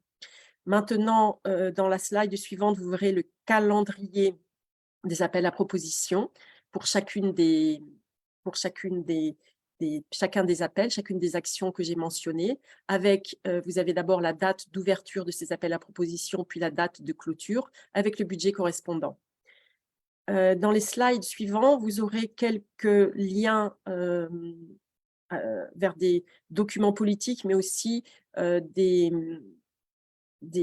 sites qui vous aideront à vous orienter un petit peu plus facilement peut-être dans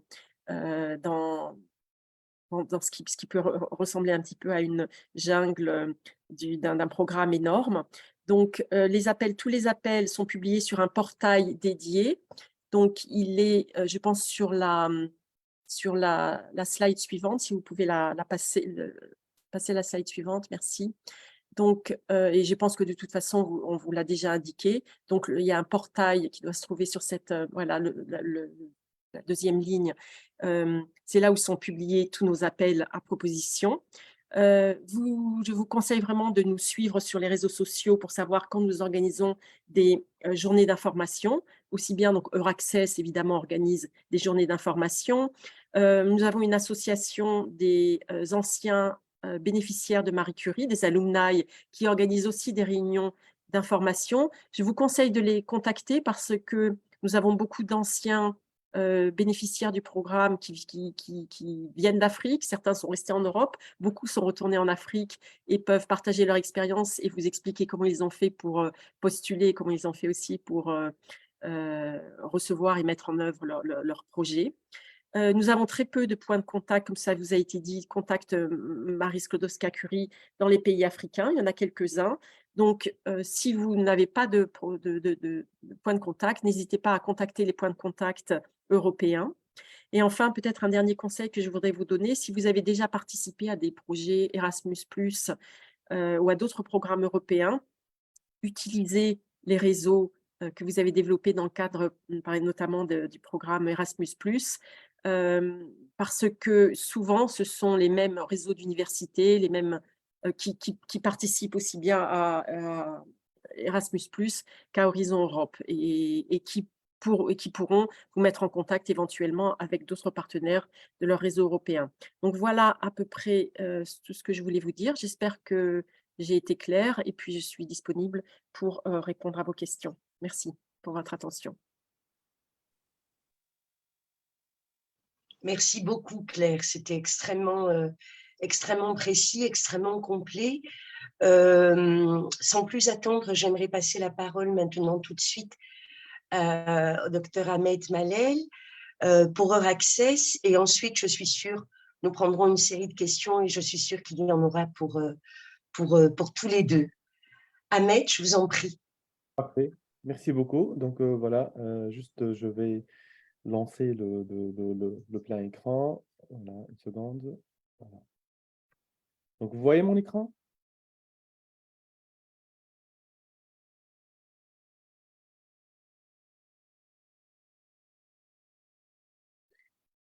C'est bon pour l'écran? Vous voyez? Oui, c'est bon. Oui, c'est bon. Très bien. Donc voilà. Donc ici, je vais présenter le Euraccess Afrique.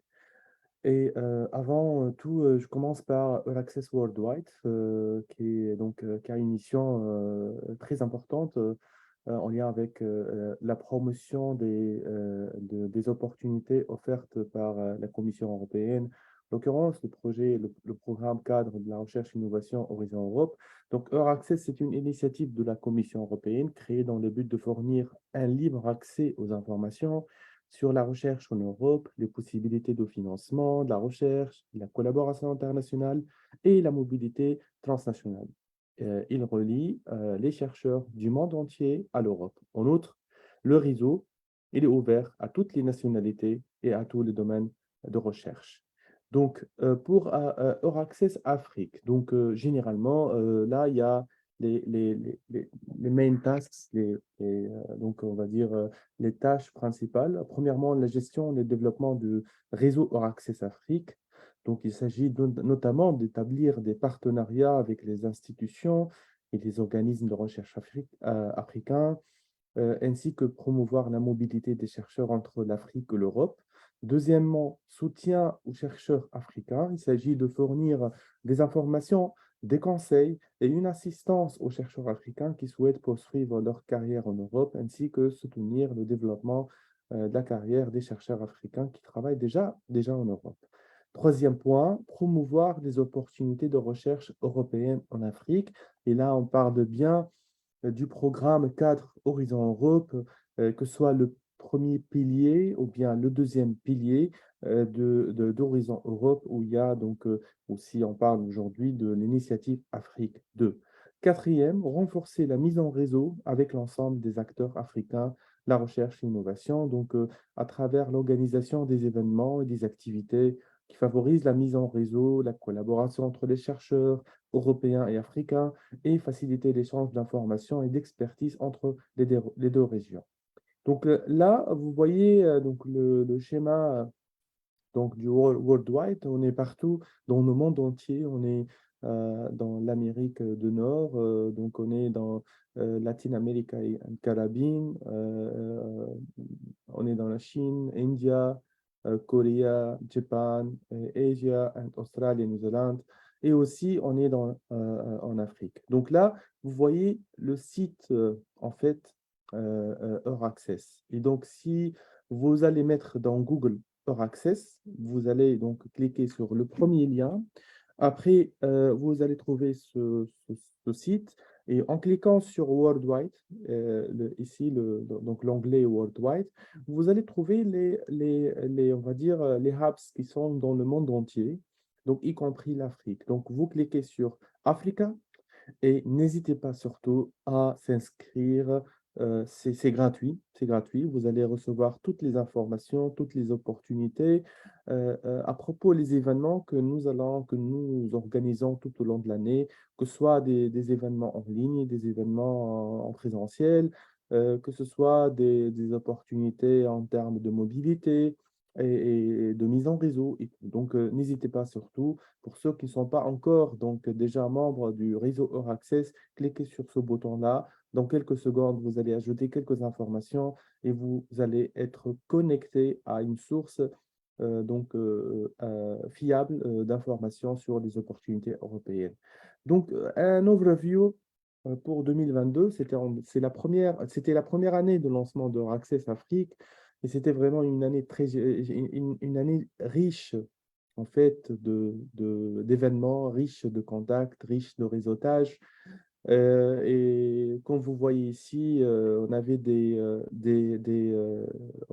événements en présentiel, des info sessions, des sessions d'information, des workshops pratiques organisés tout au long, donc plus ou moins le continent, à travers le Maroc, la Tunisie, l'Égypte, l'Éthiopie, Kenya, Afrique du Sud. Et cette année-là, on envisage aussi aller plus loin et aller vers d'autres pays encore plus afin d'avoir plus de participation, plus de contacts, et plus de sessions de sensibilisation sur les opportunités offertes et on offre l'assistance technique à la soumission des projets. Donc là, c'est quelques photos liées à nos activités en 2022. Ici, j'ai mis uniquement les activités en présentiel parce qu'il y en a organisé plus que 12 événements en ligne tout au long de l'année. Donc là, c'est à Kenya, au Maroc, ici en Égypte, à l'Afrique du Sud. Donc, il y en a aussi certainement d'autres. Donc ici, c'était le 30 janvier en Égypte aussi, c'est à l'occasion du lancement de l'initiative de la Méditerranée liée à Horizon Europe. Donc, je vous laisse, si vous voulez, juste quelques secondes pour cette vidéo promotionnelle qui parle d'Euraccess Afrique. Et voilà.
Voilà donc ici comment on peut travailler ensemble. On peut partager nos informations. N'hésitez pas à communiquer Euraccess Afrique dans vos réseaux.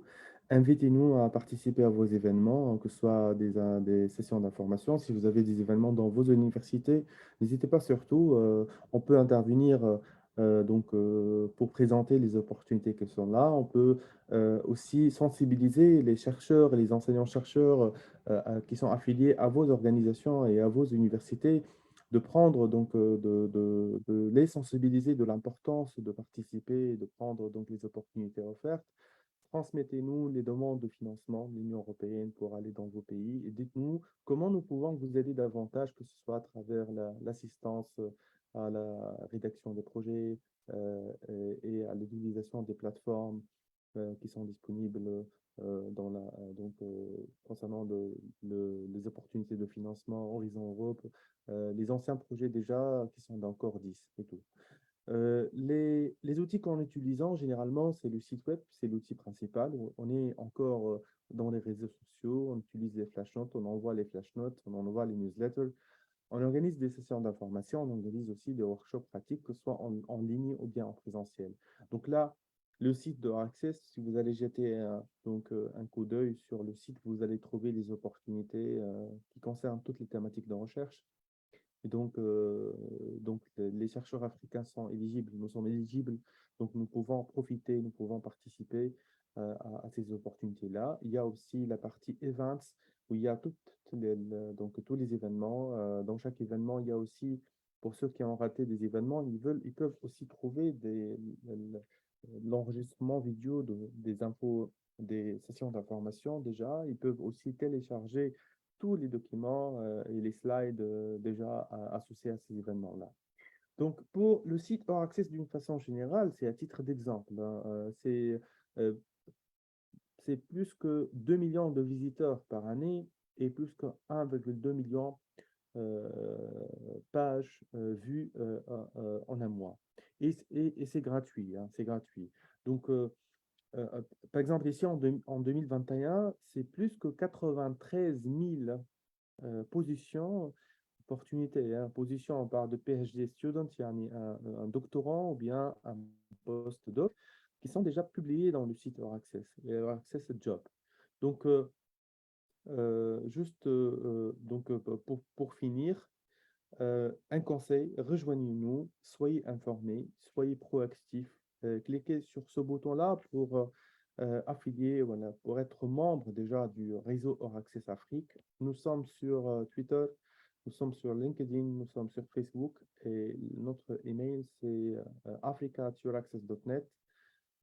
C'est gratuit, donc merci beaucoup Fadila. Voilà. Merci beaucoup Ahmed pour cette présentation extrêmement complète et je propose que sans plus attendre, on ouvre tout simplement la séance de questions-réponses. Est-ce que nous avons des questions qui s'adresse à Claire et à Ahmed pour ces deux présentations extrêmement complètes des actions Marie Sklodowska-Curie et des actions Access. Alors, on peut ouvrir le micro, on autorise quelques participants. Oui, Voilà. avec Voilà. plaisir. Alors, donc, il y a, je vais voir. Est-ce qu'il y a des gens qui lèvent la main? Je ne vois pas, moi. Moi, je vois, donc je vais voir. Attends. Il y a Emmanuel, donc on va. Voilà.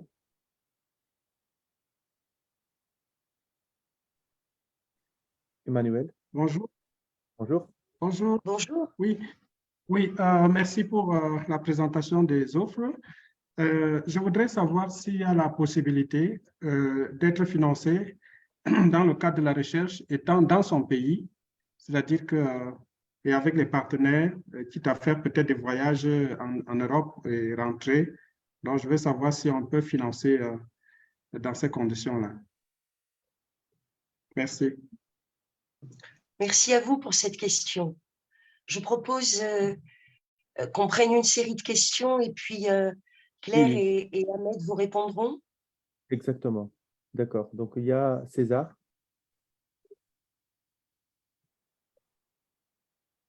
Oui, César. bonjour. Est-ce que vous m'écoutez? Oui. Oui, Oui, allez-y. au fait, je suis César Tambaché, je suis chercheur et puis assistant de l'enseignement à l'Université de Kinshasa. Je suis en RDC. Au fait, j'ai plusieurs questions, mais présentement, j'ai des questions pour Claire Marel. La première question, j'aimerais savoir concernant l'opportunité Staff Exchange. Moi, personnellement, je suis ingénieur de formation en pétrole, gaz et énergie renouvelable. Est-ce que nous sommes éligibles pour participer à cette opportunité? Là aussi, s'il y a possibilité, Madame Claire Marin peut mettre à notre disposition son adresse mail pour des questions. Donc, c'est un peu ça. Ma première question. Aussi, la deuxième question, j'aimerais savoir si elle peut mettre à notre disposition nous mettre en contact avec les anciens boursiers, les gens qui ont bénéficié des opportunités de leur plateforme. Merci. Je ne sais pas si je peux aussi poser des questions pour M. Ahmed Malek. Merci beaucoup. Je vous en prie, allez-y. Oui, M. Ahmed, j'aimerais savoir, est-ce que la plateforme met à la disposition des chercheurs des revues pour des publications scientifiques? Parce que nous, personnellement, nous avons beaucoup de publications que nous avons eu à rédiger, mais sauf que nous avons des difficultés pour mettre ça à la disposition, donc publier cela dans des revues internationales. Si la plateforme peut mettre à notre disposition des revues pour nos publications. Aussi, j'aimerais savoir quelles sont les institutions qu'on laisse qui travaillent avec vous en partenariat. Ça, c'est ma deuxième question. Aussi, ma troisième question, j'aimerais savoir comment nous pouvons bénéficier de votre financement, aussi de bourses de mobilité. Merci. D'accord, merci beaucoup. Merci à vous pour cette série de questions. Ahmed, est-ce qu'on en prend une troisième avant que vous ne répondiez? D'accord. Avec Claire? OK, donc on prend Joël. Joël.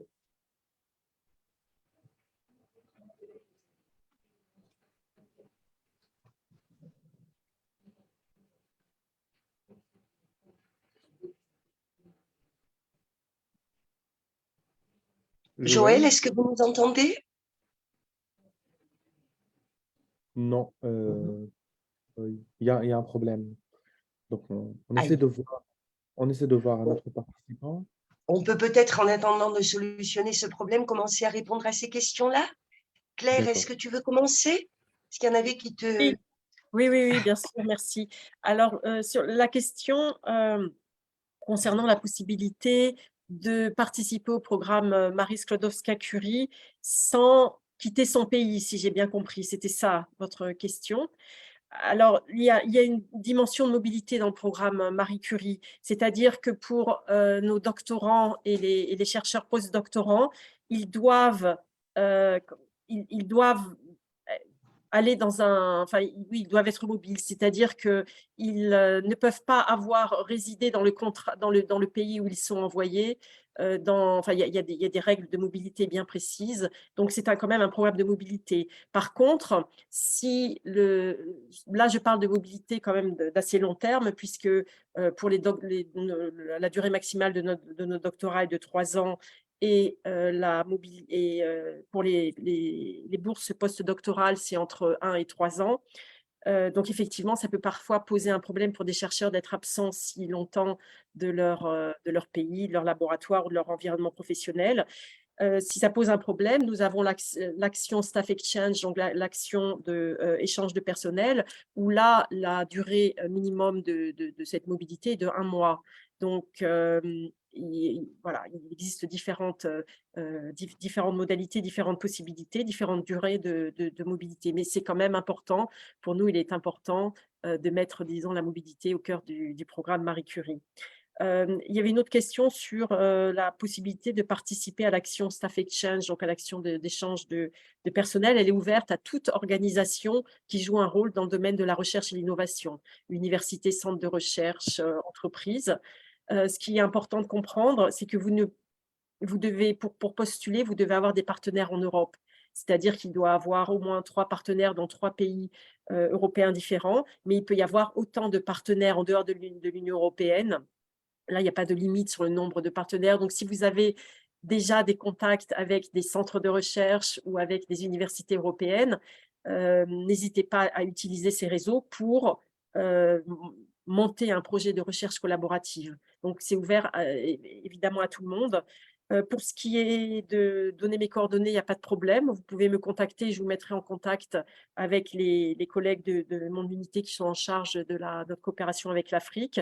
Et je peux vous donner également les contacts avec les anciens boursiers, donc notre réseau d'alumni, notre réseau d'anciens boursiers. Nous avons une partie de cette association qui se concentre sur l'Afrique en particulier. Je peux vous mettre en contact avec eux.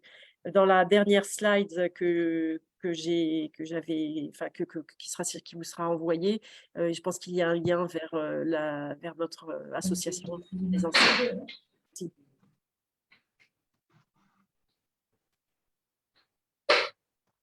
Merci beaucoup, Claire. Ahmed, est-ce que vous voulez compléter? Oui, par rapport, par rapport aux questions, les informations qui figurent dans le site EurAccess. Là, on parle d'un concentré d'opportunités. Opportunités de mobilité, opportunités de financement, mais le financement sont en lien aussi avec le programme 4 Horizon Europe. Donc là, on est en train de publier les appels à projets. On est en train de publier les événements, les sessions d'information. On est en train de publier les ressources qui peuvent être utiles pour les chercheurs africains. Et donc, c'est gratuit. Donc, il suffit d'y accéder et voir. Donc, il n'y a pas vraiment un lien avec les articles scientifiques. C'est juste pour préciser ça. La plateforme EurAccess, c'est une plateforme complémentaire aussi à d'autres plateformes déjà de la Commission européenne. EurAccess, c'est le concentré d'opportunités en lien avec la mobilité des chercheurs, bien sûr du monde entier, en l'occurrence africain vers l'Europe. Voilà, c'est juste pour préciser ça. Merci beaucoup, Ahmed. Bon, je vois qu'il y a pas mal de questions également dans le chat. Oui, dans le chat. J'ai des soucis techniques, comme vous le savez, donc je n'y ai pas accès, mais Blaine, qui est absolument merveilleuse, me les a envoyés. Il y en a énormément, donc on ne pourra pas y répondre à toutes, d'autant qu'on est un petit peu short sur l'agenda. Mais avant de passer la parole, d'ouvrir la séance sur les témoignages, si vous voulez bien, Ahmed, j'aimerais peut-être prendre certaines de ces questions dans le chat et y répondre. D'abord et avant tout, voilà, quand on a ce type de webinaire, il y a tellement d'infos à vous donner chers collègues, chers amis, que parfois il y a peut-être un petit peu de confusion. Alors, de ce que je vois dans les chats, il y a effectivement peut-être des choses à clarifier. Vous devez savoir qu'il n'y a absolument pas besoin pour les chercheurs d'avoir leur pays associé pour pouvoir participer au programme cadre, hein. Certainement pas. L'Afrique du Sud, qui a été évoquée par certains d'entre vous, et à raison, comme un pays très fort et dont le taux de participation dans le programme cadre est très élevé, n'est pas associé, par exemple, hein. Donc voilà, l'association, en fait, est une décision politique qui implique également que le pays participe financièrement au programme, et ça n'intéresse pas tous les pays qui pèsent le pour et le contre. Sachez que l'ensemble des pays africains, à quelques petites exceptions près, peuvent participer, leurs ressortissants peuvent participer au programme cadre et être financés. Et il n'y a aucun besoin d'association pour ça. Ceci pour répondre à toutes les questions sur l'association et sur les questionnements sur la non-association du Cameroun, de l'Algérie. Sachez que le seul pays associé en Afrique, au jour d'aujourd'hui, est la Tunisie. Donc, les autres questions que je vois, aucune inquiétude, ne vous inquiétez absolument pas, les présentations vous seront effectivement transmises. Et puis, je vois que les questions ont été adressées par Claire. Ce sont des questions MSIA essentiellement. 3 pays africains minimum, combien de pays européens? C'est 2 pays membres minimum. Voilà. Donc, je crois que j'ai à peu près… j'essaye de répondre à tout, mais c'est extrêmement compliqué. Il y a beaucoup de demandes. Et maintenant, je vais essayer encore de répondre à d'autres questions dans le chat, à la prochaine série de questions-réponses, mais sans plus attendre, j'aimerais à présent ouvrir la session de partage d'expérience. Cette session, en fait, donne la parole aux chercheurs africains qui ont coopéré avec des chercheurs européens et ont été soutenus pour le faire par le programme cadre. Et j'aimerais, dans un premier temps, donner la parole au professeur Ousmane Koïta, directeur du laboratoire de biologie moléculaire appliquée à la faculté des sciences techniques de l'Université des sciences et des techniques et des technologies de Bamako. Monsieur le professeur Koïta, la parole est à vous. Bonjour à madame et bonjour aux panélistes. Et j'interviens dans le cadre de projets initiés avec mes collègues de Aix-Marseille Université et aussi avec Jean-Philippe Drexel de Charité. Et donc, cette expérience que j'ai eue avec mes collaborateurs européens, surtout avec Xavier, c'est faire une surveillance très forte pendant l'épidémie Covid. Et donc, il s'agissait de couvrir l'ensemble des points sensibles pour pouvoir contrôler l'épidémie, et surtout dans les sites miniers. Et cette expérience nous a permis, comme résultat assez intéressant, de capturer la circulation des variants. Et cette capture s'est faite parce qu'on avait installé des laboratoires du type E2 pour le diagnostic de COVID, pour tout agent qui venait dans les mines pour travailler, surtout les consultants étrangers qui venaient des autres pays. Et comme l'a dit à l'entame de cette webinaire, que le monde, c'est un village global où des voyageurs, au bout de 2 heures, se retrouvent de l'autre côté. Et donc, c'était mieux qu'on puisse capturer tout le niveau de circulation de ces variants et puis s'assurer qu'on peut faire la riposte. Et donc, c'est dans ce cadre qu'on a pu identifier que le variant Omicron est circulé en Afrique de l'Ouest et notamment au Mali depuis le mois d'août 2021. et avant que en Afrique du Sud, ce variant soit mis en évidence. Donc, c'est pour montrer que cette collaboration avec nos collègues de Charité Université à Berlin et de l'Université de Marseille, ex-Marseille Université, nous a permis de travailler d'une manière assez forte et coordonnée pour pouvoir générer ces résultats et pouvoir s'assurer que notre méthode de surveillance est assez sensible pour capturer la moindre présence d'un variant qui peut dégénérer à tout moment. Et c'est dans ce cadre que cette plateforme de surveillance est toujours utilisée dans la surveillance des maladies à potentiel épidémique et qui aujourd'hui a été fait aussi en collaboration avec ses compagnies minières et avec Xavier de Lambaléry à Marseille et qui continue à travailler avec nos autres collègues de l'Afrique de l'Ouest et dans le cadre du programme Africa Cov ID. Et voilà ce que je voulais dire à l'entame de ce webinaire et l'expérience que j'ai eue avec mes collègues de l'Europe et notamment avec Xavier de Lambaléry. Merci Fadila. Merci beaucoup, professeur, de ce partage d'expérience.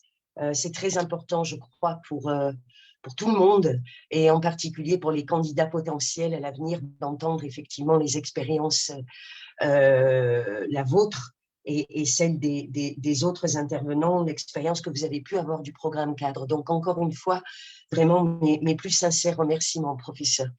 Merci. C'est moi. J'espère que vous resterez avec nous pour répondre aux questions éventuelles dans quelques minutes. En attendant, j'aimerais donner la parole au docteur Charles Caboret pour nous faire part également de son expérience dans le programme cadre. Docteur Charles Caboret est chercheur de l'Institut de recherche en sciences de la santé au Burkina Faso. Docteur, vous avez la parole. Merci et bonjour à tous. Merci à l'ensemble des panélistes et merci à l'ensemble des participants à ce webinaire.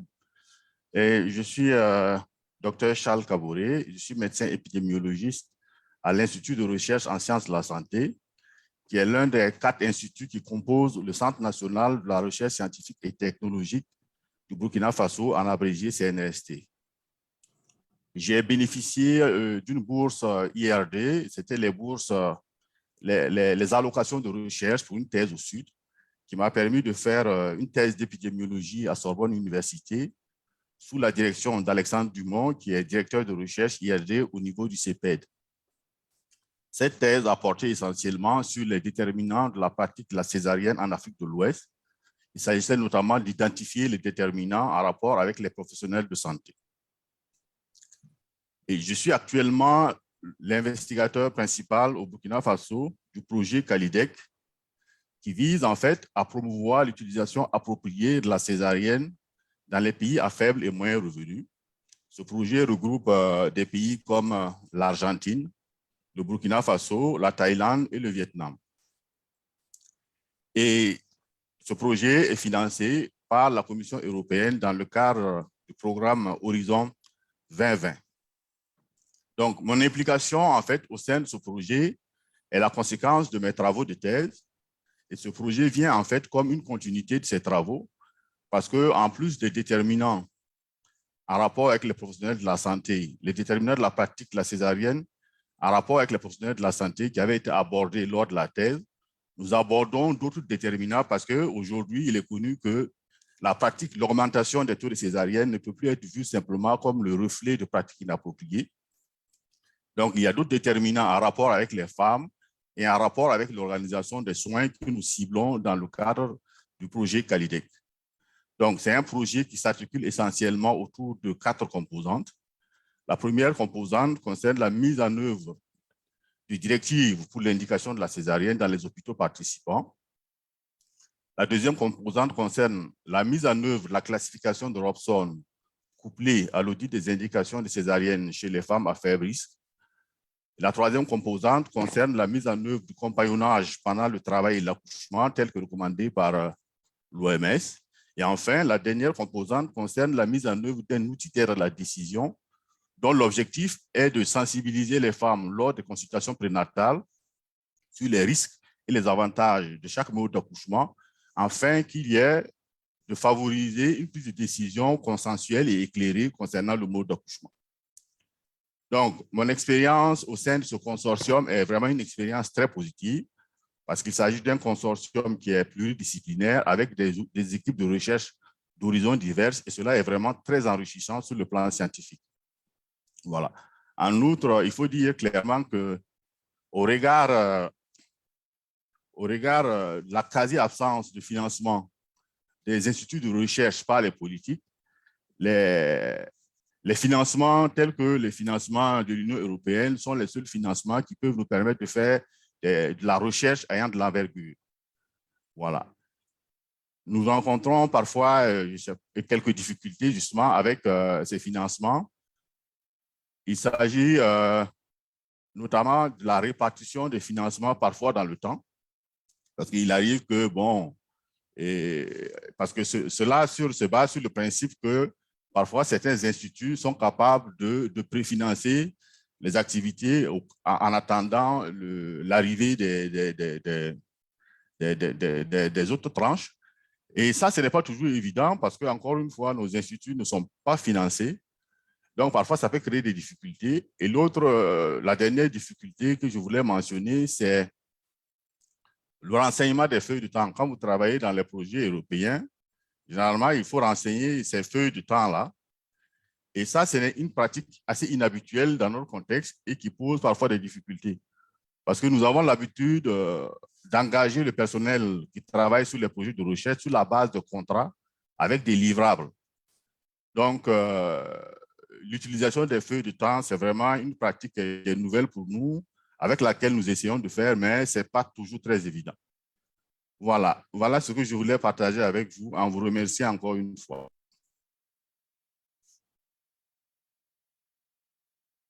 Merci beaucoup. C'est nous qui vous remercions pour ce partage d'expérience. Dr Charles Gaboré, j'aimerais maintenant passer la parole à Monsieur Mohamed Abdillahi Aden de l'Office du développement de l'énergie géothermique à Djibouti. Bonjour, mon nom est Mohamed Abdillahi Aden. Je suis aussi responsable des services géologie. Donc, si j'essaie de dire en quelques mots, nous avons bénéficié des projets qu'on appelle les projets Geothermal Village. Donc, ce projet a été mis en œuvre dans le cadre du projet Libre et financé par le programme Horizon 2020 pour la recherche et l'innovation de l'Union européenne. Donc, ce projet, la Geothermal Village, c'est-à-dire de financer l'étude géothermique.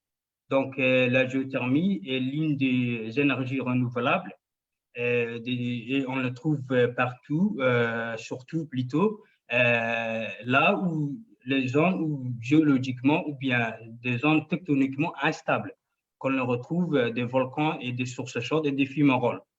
Donc, Djibouti possède beaucoup des sources chaudes et nous avons la capacité d'installer une centrale géothermique plus de 1000 MW. Donc, ce projet, nous avons travaillé en collaboration avec les institutions françaises comme la GODD et les universités aussi, l'Université de Lorraine et l'Université de Brest. Donc, ce projet GV Geothermal Village vise des cibles de petite taille, des petits géothermales nécessitant une caractérisation de haute résolution des sous-sols, c'est-à-dire de prendre un maillage de 1 km3 et aussi notamment de faire des études complémentaires telles que les études géophysiques, des études géologiques et des études géochimiques. Donc, ces études-là sont des études qu'on appelle des études géosciences pour pouvoir savoir aussi ce qui se passe en subsurface, en fait. Donc, également faire aussi, comprendre aussi la dynamique hydrogéologique et géothermique aussi. Donc, ce projet est situé aussi dans le cadre de la République de Djibouti. Ce site, on appelle l'EKB, premièrement, et ça se trouve particulièrement au sud-ouest de la République de Djibouti, avec près de la frontière éthiopienne. Donc, ce site est éloigné de tout réseau électrique, cible répond également aux critères socio-économiques soutenus par des unions européennes et pour faire aussi une exploration ou bien une exploitation directe de l'énergie géothermique aux communautés locales. Donc, dans un premier temps, nous avons classifié ces sites comme un site potentiel et aussi de savoir aussi comment on doit développer puisque le réseau électrique est trop loin en fait. Donc maintenant, nous sommes à un stade de faire aussi, de combiner toutes les données, de faire rassembler toutes les données, que ce soit la géoscience et aussi les réservoirs hydrogéologiques. Et après, pour pouvoir faire localiser là où on doit forer pour les prochains futurs. Donc, ce projet également a été fait avec les universités françaises et aussi avec les compagnies françaises, Geo2D par exemple, et a été fait l'année dernière, 2022, non, presque 2021, septembre 2021. Donc, nous avons rencontré des difficultés, comme par exemple des difficultés au niveau du financement, mais après, c'est réglé. Et je pense que c'est tout pour moi, tout ce que je pourrais dire pour ce projet. Et nous avons bénéficié de ce projet successfullement. Donc, merci à vous aussi, Fadila. Merci, Si Mohamed, merci. C'est nous qui vous remercions pour ce beau partage d'expérience. Sans plus attendre, je propose d'ouvrir la séance sur les questions-réponses. Il y en aura sans doute qui s'adresseront à nos trois intervenants. Alors, je vais regarder, je crois que je peux regarder moi-même s'il y a des mains levées. Je ne suis pas sûre de pouvoir le faire, mais Ahmed, si vous voyez. Yes, il y en a quelques participants, donc on va permettre à certains d'entre eux d'ouvrir le micro. De pouvoir. D'accord. J'aimerais voir les mains levées, je ne les vois pas, je ne sais pas pourquoi. Bref, est-ce que. Donc, qui voudrait prendre la parole?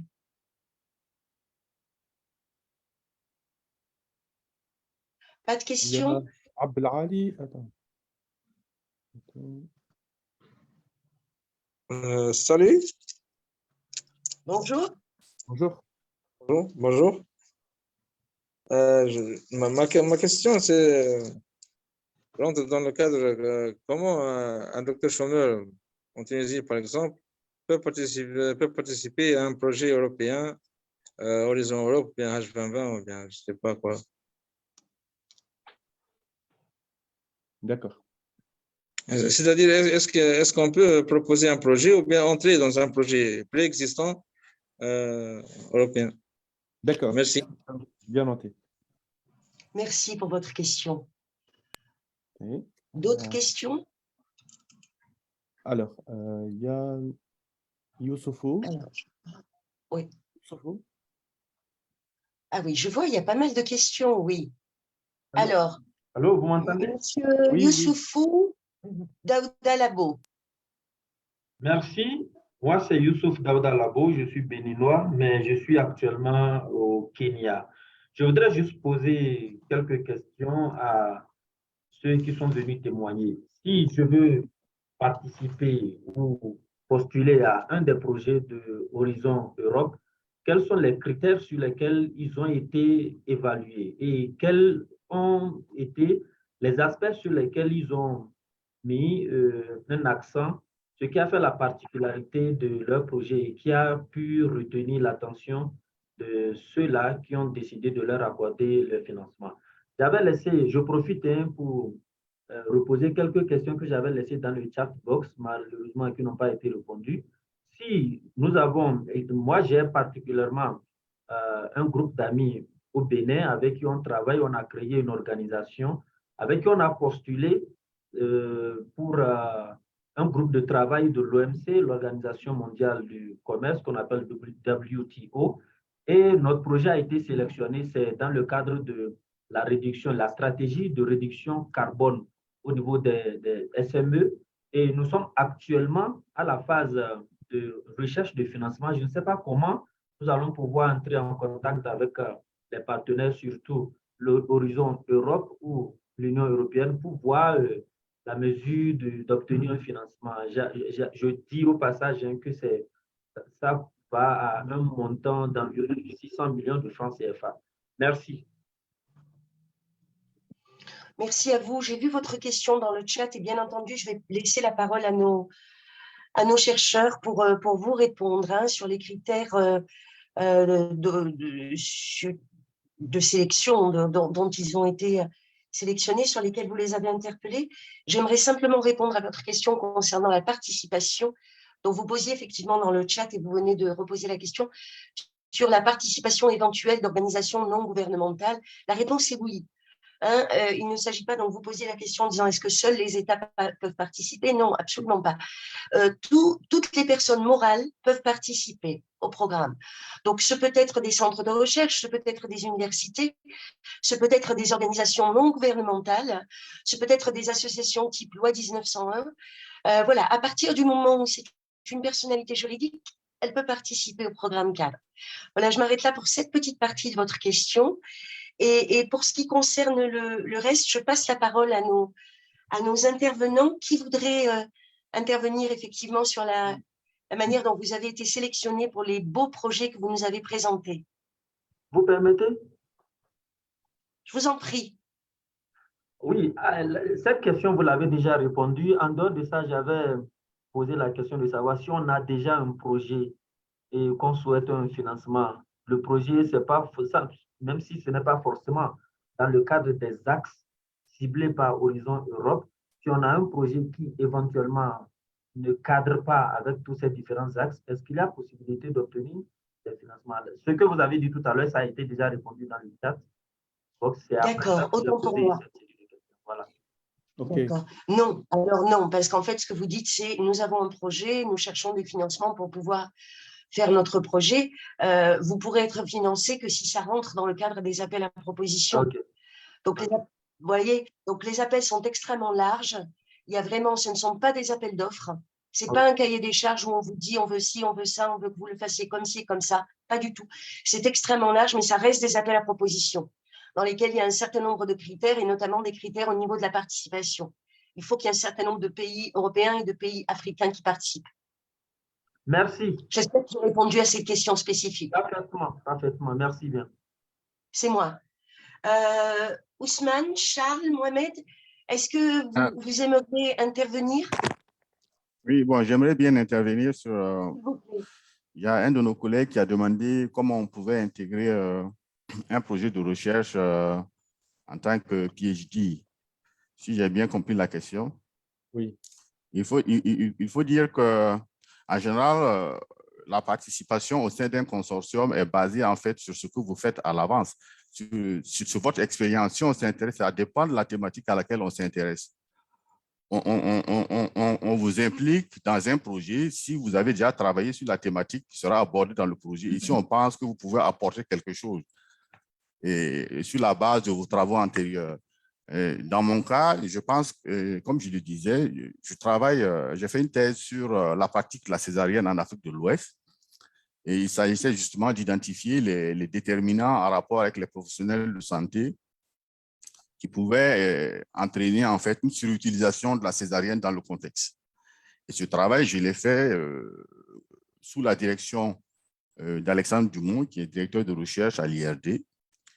Et en fait, à l'issue de cette thèse, on a j'ai été, et il m'a contacté pour que je participe avec d'autres équipes, bien sûr, au projet Qualidec, qui est aussi un projet qui vise à promouvoir l'utilisation appropriée de la césarienne dans les pays à faible et moyen revenu. Donc, c'est pour ça que je disais tantôt que ma participation au sein de ce consortium-là était due, c'était la conséquence, en fait, de mes travaux de thèse qui rentraient effectivement dans cette thématique. Et en fait, ce projet, en fait, comme je dis, c'est une continuité de ce que j'avais déjà fait lors de la thèse, puisque, en plus de ce qui avait été regardé lors de la thèse, notamment les déterminants en rapport avec les professionnels de santé, dans le cadre de ce projet, nous nous intéressons à d'autres déterminants, voilà, qui sont connus maintenant comme étant des déterminants de la surutilisation de la césarienne. Voilà, parce que, encore une fois, on ne peut pas considérer que l'augmentation de la césarienne aujourd'hui dans le monde est seulement le reflet de pratiques cliniques inappropriées. Il faut prendre en compte d'autres facteurs tels que les facteurs en rapport avec les femmes, l'organisation des soins.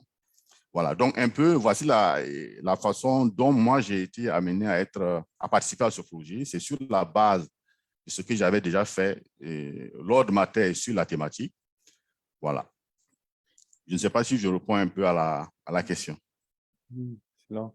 Moi, en fait, je veux ajouter une chose par rapport à cette question-là. Notre collègue Abdelali, en fait, étant un docteur déjà, là, c'est une bonne chose. Reste, en fait, il y a deux façons de participer dans les opportunités offertes dans Horizon Europe. Il y a la participation est conditionnée par une organisation, donc uniquement les organisations qui sont éligibles. Mais il y a aussi, dans le pilier 1 d'Horizon Europe, la participation individuelle. Et là, on parle de l'individual fellowship, c'est les bourses Marie Curie, dont le deadline en le mois de septembre 2023. Et le call va être ouvert très bientôt, mais toutes les informations déjà figurent dans le site de la Commission européenne, mais à condition que le projet ait une excellence scientifique et il y a un lien avec une organisation, une structure européenne d'accueil pour laquelle on pourra faire donc on va dire la mobilité pendant 2 ans concernant la bourse Marie Curie. Il y a une autre façon aussi. Dans le site Euraccess, il y aura énormément d'opportunités de mobilité pour des stages de 3 mois, des stages de 6 mois, des contrats sur 1 an, sur 2 ans. Donc, ça dépend de la thématique, ça dépend aussi de l'organisation. Donc, il fallait soigner bien son CV, avoir aussi une recherche active, c'est-à-dire il est toujours impliqué dans la recherche avec un très bon CV. Il faut candidater. Et par la suite, il y aura des fortes chances d'avoir être accepté dans l'une de ces opportunités. Mais à partir de cette opportunité-là, de 6 mois, 3 mois ou bien 6 mois, c'est certainement un réseau qui va peut-être se construire, des nouvelles relations, et on peut bâtir pas à pas donc une carrière. Et pourquoi pas donc aller plus et participer dans les projets avec ces organisations-là. Donc, tout commence par le fait d'être impliqué, d'être proactif, d'être à jour, de soigner son visibilité aussi. En tant que personne, on doit soigner notre visibilité, on doit communiquer sur ce qu'on est en train de faire pour augmenter les chances justement d'avoir peut-être donc accepté dans ces opportunités de mobilité. Donc, postuler. Donc, le seul conseil, c'est postuler dans toutes les opportunités qui répondent bien à votre couleur, à votre thématique, et puis ça ira. Voilà, donc c'est juste pour compléter la réponse de mon collègue.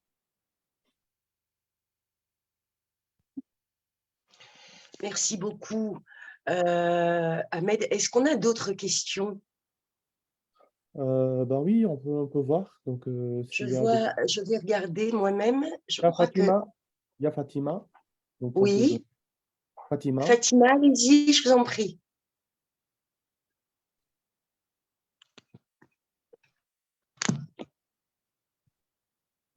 Fatima, si vous pouvez mettre votre votre Oui. mic, votre micro et votre vidéo, ce serait formidable. Non, il est en, Non. je pense. Alors, Ah, Bonjour. bonjour. Bonjour. bonjour Fatima. Bonjour, je suis ravie de participer avec vous à cette opportunité qu'offre Euraxis. Et merci de m'avoir donné la parole. J'ai un problème avec ma cam, mais comme j'avais rédigé la question directement, je ne m'attendais pas à prendre la parole. C'est pour cette raison que j'ai pris un peu plus de temps. Merci bien sûr à tous les participants pour leur retour d'expérience. Moi, la question, comme je n'ai pas pu assister dès le début, pour le nombre d'universités ou de partenaires, j'ai entendu 3 pays, ensuite il y a eu une autre information comme quoi c'est 2 pays. Est-ce qu'il y a une nécessité d'avoir, par exemple, 3 universités ou 3 partenaires dans 2 pays nécessairement ou 3 pays nécessairement, ou bien avoir pour un seul pays plusieurs partenaires? Je parle des pays européens, D'accord. parce qu'il n'y a pas de limite pour les pays africains, il n'y a pas de limite. Mais pour les pays européens, il y a un minimum, à ce que j'ai dû comprendre. Et merci beaucoup. Merci Fatima. Est-ce que Vincenzo, oui, Vincenzo? Oui, je suis toujours. Est-ce que je dois prendre cette question, Fadila?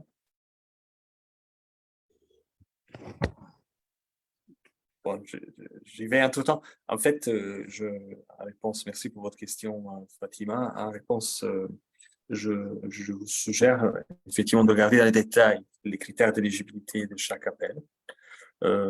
J'ai donné un exemple, en fait, pour certains appels, il y a le critère de centre de recherche, équipe de recherche provenant de 3 pays de l'Union africaine.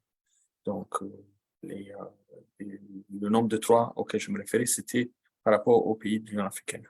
Mais je vous conseille vraiment de regarder, d'être, comme on dirait en anglais, topic driven, guidé par les sujets d'intérêt. Et ensuite, une fois sur l'appel de votre intérêt, regardez de façon détaillée les critères d'éligibilité. J'en profite également pour élaborer par voie orale sur un sujet à propos duquel j'ai répondu dans le chat, dans lequel j'ai aussi mis dans certaines réponses de mes réponses le lien au portail pour les appels qui font partie de l'initiative Afrique 2. Une fois que vous cliquez sur un appel d'intérêt, si vous descendez dans la page, vous allez regarder, vous allez trouver une section qui vous permettrait d'exprimer votre intérêt à participer au projet en question en tant que partenaire, à la proposition de projet en question en tant que partenaire. Et je vous conseille vivement également d'exprimer vos centres d'intérêt et vos lignes de recherche dans cette section pour que, par exemple, s'il y a un consortium dont vous n'êtes pas au courant, qui est en train de se former autour d'une ligne de recherche et en voyant vos axes de recherche thématiques, s'il y a un intérêt complémentaire, peut-être que vous pourrez être contacté avec une proposition intégrée à un consortium qui est déjà en cours de formation. Voilà. Je pense que certains chercheurs ont vécu des expériences de ce type et en tout cas, j'en ai entendu raconter. Merci. Oui. C'est très clair. Merci beaucoup, Vincenzo. Si je me permets d'ajouter, Fadila. Oui. Oui. Alors, donc, complètement, ensuite, par rapport à ce qui a été déjà dit par Vincenzo, c'est le fait d'utiliser la plateforme Funding and Tender Opportunities. C'est très important. Il y a une partie dans laquelle on peut s'exprimer, c'est l'expertise offer, bien l'expertise request. C'est-à-dire, on affiche notre expertise dans un appel à projet bien spécifique. Juste pour ne pas... Il y a un petit aspect technique, c'est que, par exemple, si on prend un exemple, je suis un enseignant-chercheur ou bien chercheur dans une université et j'ai trouvé un appel à projet qui répond parfaitement à mes thématiques, à mes compétences ou bien à la compétence de mon équipe de recherche. Donc là, je dois manifester mon intérêt à l'université et je peux même rédiger le paragraphe dans lequel pourquoi à l'université? Parce que l'université, c'est elle qui détient le compte sur la plateforme, et donc elle va mettre ce paragraphe-là au nom de l'université, et bien sûr, c'est toi, tu vas être lié à l'université par la suite, une fois il y a eu des retours. Parce qu'en tant que personne, on ne peut pas mettre on peut pas afficher nos demandes, on doit faire le login, on doit être connecté à travers un compte de l'organisation elle-même, que ce soit entreprise, que ce soit université, un labo de recherche ou bien autre chose. C'est juste par rapport à ça pour compléter, mais c'est un outil très important et il donne vraiment l'opportunité d'avoir un projet ou bien d'avoir entré en tant que partie prenante dans un projet. Voilà. Merci Fadila, beaucoup, Ahmed. Fadila, Oui. c'est clair. Est-ce que je peux dire quelque chose sur la composition des consortiums, juste rapidement? Pour les réseaux doctoraux, donc pour les doctorats, il faut au moins 3 partenaires européens, de 3 pays européens différents. Et pour notre action de staff exchange, donc d'échange, et donc là, pour les doctorats, il peut y avoir autant de partenaires non européens que vous pensez nécessaire. Et pour ce qui est de notre action de staff exchange, donc d'échange de personnel, il faut au moins 3 partenaires, dont 2 Européens. Donc là, c'est 2 partenaires européens, mais il faut qu'il y en ait au moins 3. Et ensuite, il peut y avoir aussi, ce sont des grands consortiums en général. Voilà, j'espère que ça clarifie la situation. Merci. Merci beaucoup, Claire. Oui. Merci beaucoup. Alors, est-ce qu'il y a d'autres questions? Nous avons encore quelques minutes. OK, on va essayer de voir s'il y a-t-il d'autres questions. Il y a Abissi.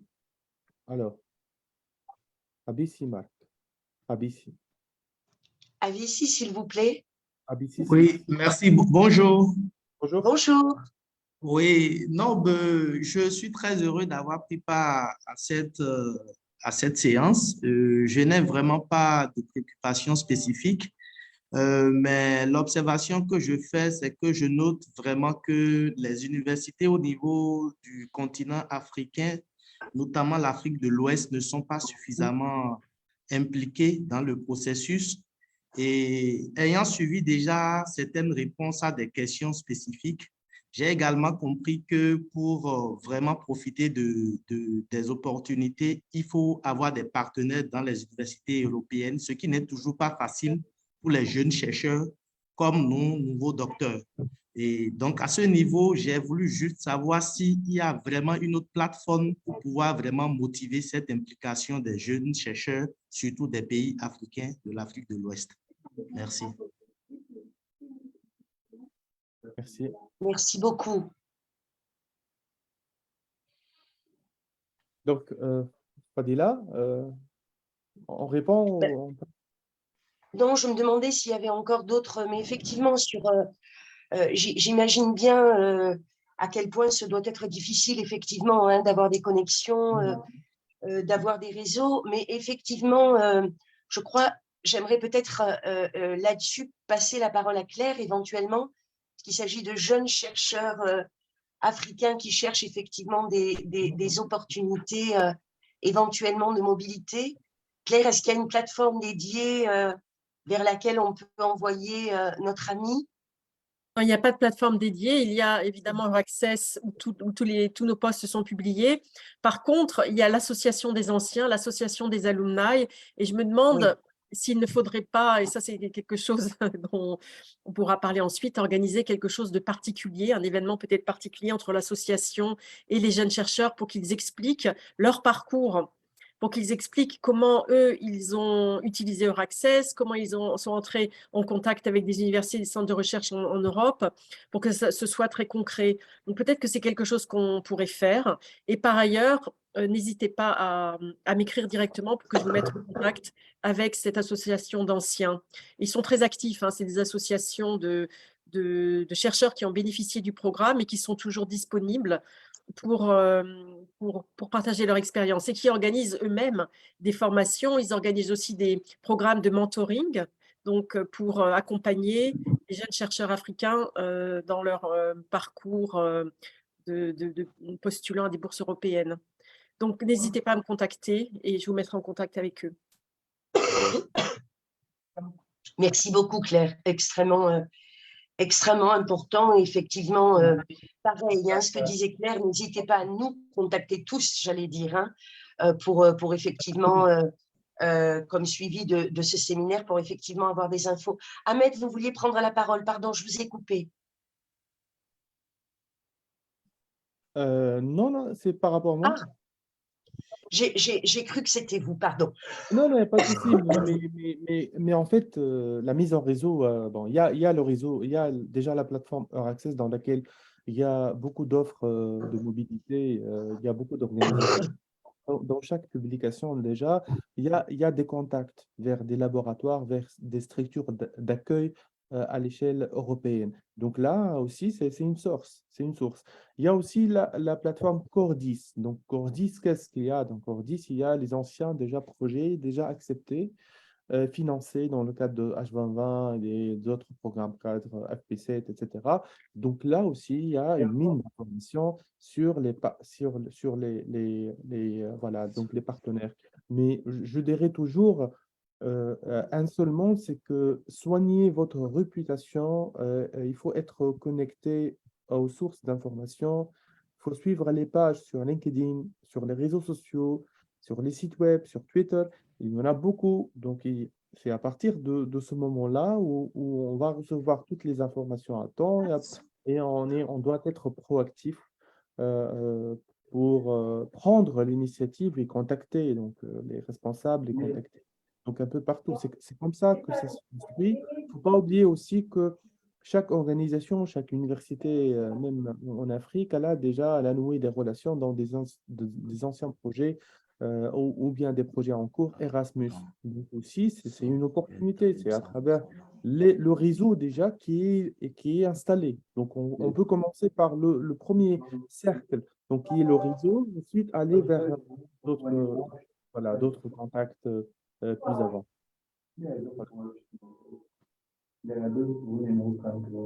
Merci beaucoup, Ahmed.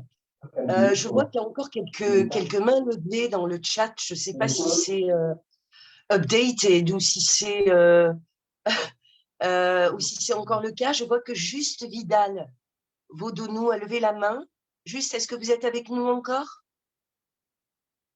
Alors, oui, il faut juste, si c'est possible d'ouvrir le micro, voilà.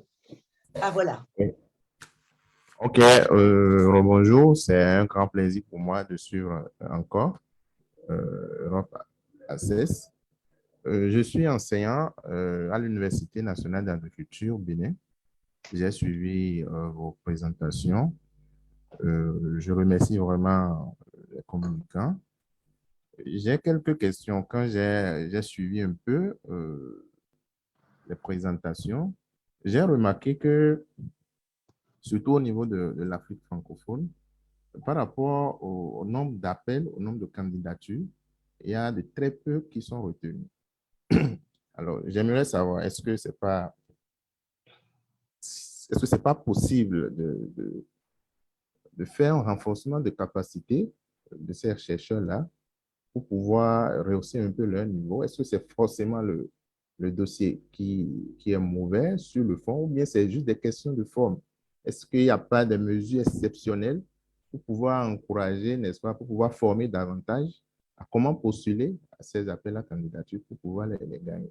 Parce que vu le nombre de candidatures et vu ce qui est retenu, je pense que c'est vraiment faible. C'est vraiment faible. Est-ce qu'il n'y a pas des mesures exceptionnelles pour pouvoir rehausser un peu le niveau? Comment soumettre ces appels-là afin de les gagner? À part ça, le point focal au Bénin, est-ce qu'il y a quelqu'un, est-ce qu'il y a un point focal au Bénin dans le cadre de ce programme? Je ne sais pas. Si c'est possible, est-ce qu'on peut le connaître avec ses adresses et tout? Après ça, la mobilité pour les enseignants, est-ce qu'il y a une mobilité particulière pour les enseignants, ceux qui sont déjà en fonction? Parce que ce n'est pas évident de postuler, de laisser les cours les obligations et d'aller faire 6 mois, 1 an et revenir, ce n'est pas évident. Donc, est-ce qu'il n'y a pas de mobilité particulière pour les enseignants pour pouvoir participer, surtout pour la mobilité? Alors, voilà quelques questions que j'aimerais que vous m'éclaircissiez là-dessus. Je vous remercie. C'est nous qui vous remercions, Juste. Alors, je vais vous répondre peut-être moi-même sur les 2 questions. Le point focal, est-ce qu'il y a un point focal au Bénin? C'est une très bonne question. Et nous allons faire en sorte, avec Ahmed, de pouvoir vous faire parvenir, après ce séminaire, l'ensemble des points de contact nationaux qui existent dans vos pays pour Horizon Europe. Pas tous les pays en Afrique ont nommé un point de contact, mais beaucoup l'ont fait. Et donc, ce serait effectivement extrêmement utile de pouvoir vous donner les coordonnées de ces PCN, de ces points de contact nationaux, points focaux, qui effectivement ont accès à l'information et dont le job, c'est aussi de la partager avec vous.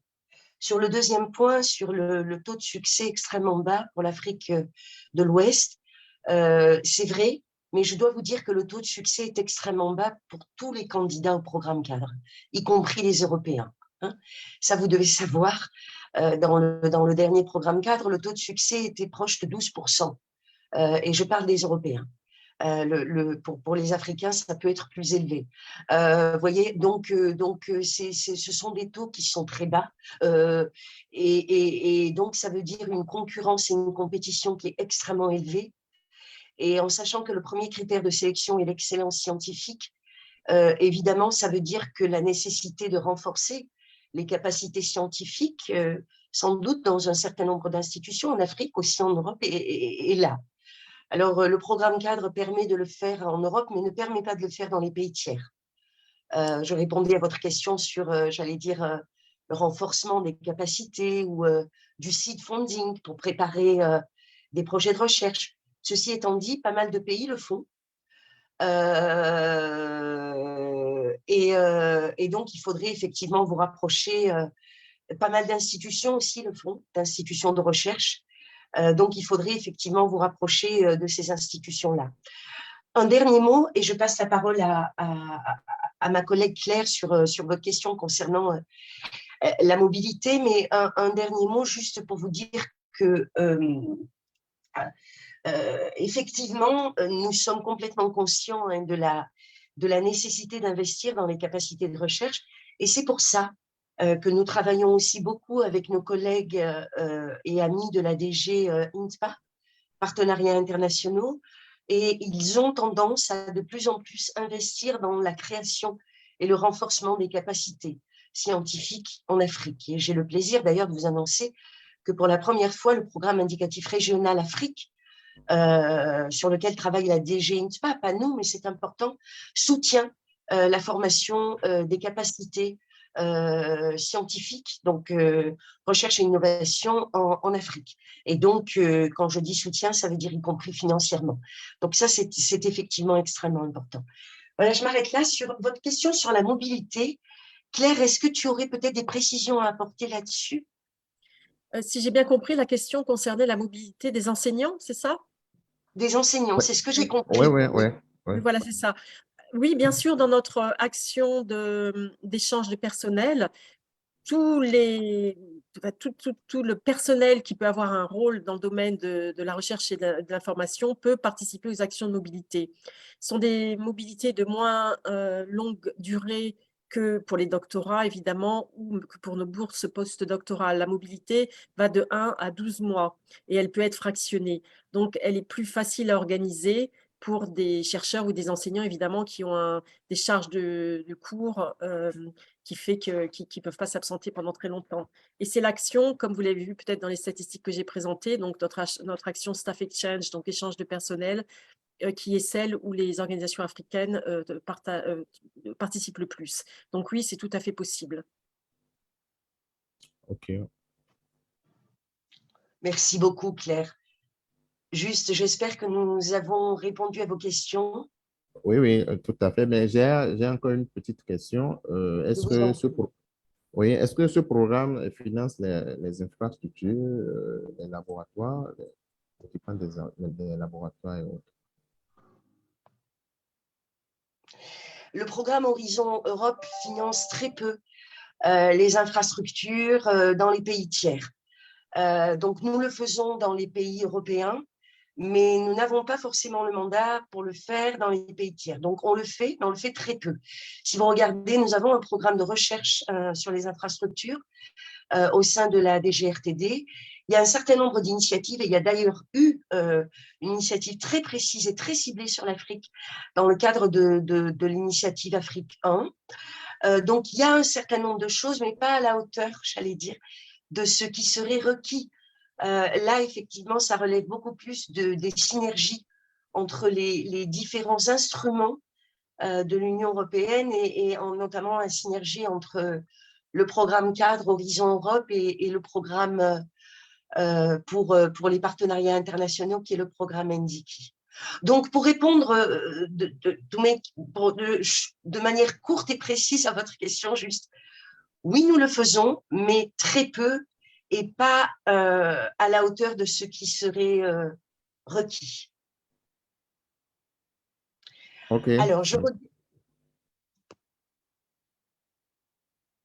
regarde s'il y a d'autres questions. Je vois qu'on arrive petit à petit à la fin. Mais je vois qu'il y a encore quelques mains levées, donc je ne voudrais pas les rater. OK. Ahmed, je vois Il y a Nedia Mprinini. je Nedia. voyais oui aussi. OK. Oui, Nedia. bonjour. Bonjour. Bonjour, Nedia. Donc, tout d'abord, j'aimerais vous remercier pour ce webinaire qui est très intéressant. Il y a pas mal d'informations, il y a même beaucoup, donc il faut vraiment faire le tri. En fait, ma question, c'est par rapport à l'accompagnement, s'il y a des sessions d'accompagnement pour rédiger les projets, pour ne pas rater les projets qui nous sont, à qui on s'intéresse. Et ma question, elle vient tout juste de m'avoir là à la tête quand vous avez envoyé les noms des points focaux des personnes qu'on doit contacter. Alors, ces personnes-là, on les contacte pour avoir les opportunités ou pour qu'ils puissent nous aider aussi à l'accompagnement. Enfin, c'est quoi le rôle exactement de ces gens-là? Et merci beaucoup. D'accord. Fadila, je peux prendre. Ahmed, je vous en prie. Voilà. Donc, en fait, le lien, il nous amène vers les points de contact nationaux dans tous les pays, dans le monde entier. Donc, les pays des États membres de l'Europe et les pays associés et les autres pays aussi, third country. C'est quoi le rôle d'un point de contact national? Le rôle, c'est d'assister, accompagner, sensibiliser, informer et encore plus, il nous aide à trouver des partenaires dans son pays. Par exemple, on prend l'exemple qu'on est en train de monter un projet ou bien on cherche à entrer dans un consortium avec des partenaires venant de l'Espagne. Donc, il fallait, dans une thématique bien, par exemple, le climat. Donc, on va chercher le point de contact national espagnol dans cette thématique-là. On va essayer de rédiger un mail. Nous sommes une organisation blablabla, on travaille sur cette thématique et on a trouvé ce call topic et on voudrait vraiment nous aider à disséminer ou bien communiquer notre manifestation d'intérêt à être partenaire dans ce projet. Et croyez-moi qu'il y aura des réponses très positives. Pourquoi? Parce que les points de contact nationaux sont connectés dans des plateformes et dans des réseaux. Donc, à chaque fois où il y a un partenaire ou bien une demande venant d'un autre pays, cette demande va être disséminée, va être communiquée à tout le réseau. Et là, on parle de l'initiative Afrique 2. C'est très important ce point. Dans l'initiative Afrique 2, les partenaires africains sont demandés. C'est-à-dire, on ne peut pas soumettre un call topic dans cette initiative sans les partenaires africains. Donc, encore une fois, on est privilégié à participer. Donc, il faut sauter sur cette occasion-là, repérer le call topic qui correspond à notre compétence, à nos compétences, et puis chercher à entrer en contact avec les points de contact nationaux. Vous allez trouver que chaque point de contact national dans un pays européen ou bien un pays associé, il cherche lui-même aussi à trouver des partenaires africains. Là c'est juste pour simplifier les choses. Donc, préparez vos emails. Il faut mettre dans l'email que vous allez envoyer, il faut mettre le call topic, l'identifiant de call, c'est très important. Il faut mettre l'expertise. Il faut mettre pourquoi vous cherchez à être partenaire. C'est quoi l'expertise que vous allez donner, que vous allez offrir. C'est très important. Il faut bien spécifier tout ça et puis envoyer l'email. Envoyez un email, envoyez 2, envoyez 10, envoyez 15. Et c'est comme ça qu'on vraiment on saute sur l'occasion et on arrache la première participation. Et après la première participation, il y aura des dizaines de participations parce que voilà, c'est toujours la première qui est un peu difficile, mais une fois on a trouvé le chemin et ça y est, c'est clair. Voilà. Merci beaucoup, Ahmed. Je crois... Pardon Nadia, je vous ai interrompu, mais je crois qu'on voulait... Non, je voulais dire merci, voilà, merci pour ces éclaircissements, c'est très enrichissant. Merci à vous tous. C'est nous qui vous remercions, Ahmed, Nadia et Ahmed. Je voudrais vous remercier tout particulièrement pour ces quelques mots, parce que je crois qu'effectivement, on ne pourrait pas finir mieux parce qu'on arrive là à la conclusion, et j'ai envie en fait de reprendre les mots du docteur Ahmed, effectivement, et de vous dire, voilà, postulez. C'est le moment, j'allais dire, effectivement, écrivez, mobilisez, informez-vous, revenez vers nous, mobilisez vos points de contact nationaux. Vous avez raison, la participation de l'Afrique, en particulier l'Afrique francophone au programme cadre, n'est pas à la hauteur des ambitions, de nos ambitions. Et nous souhaitons absolument la faire progresser, la faire monter. Donc, vraiment, si j'aimerais consacrer mes quelques mots de conclusion à ces mots d'encouragement. J'aimerais évidemment remercier tous les speakers, mes collègues hein, de la commission.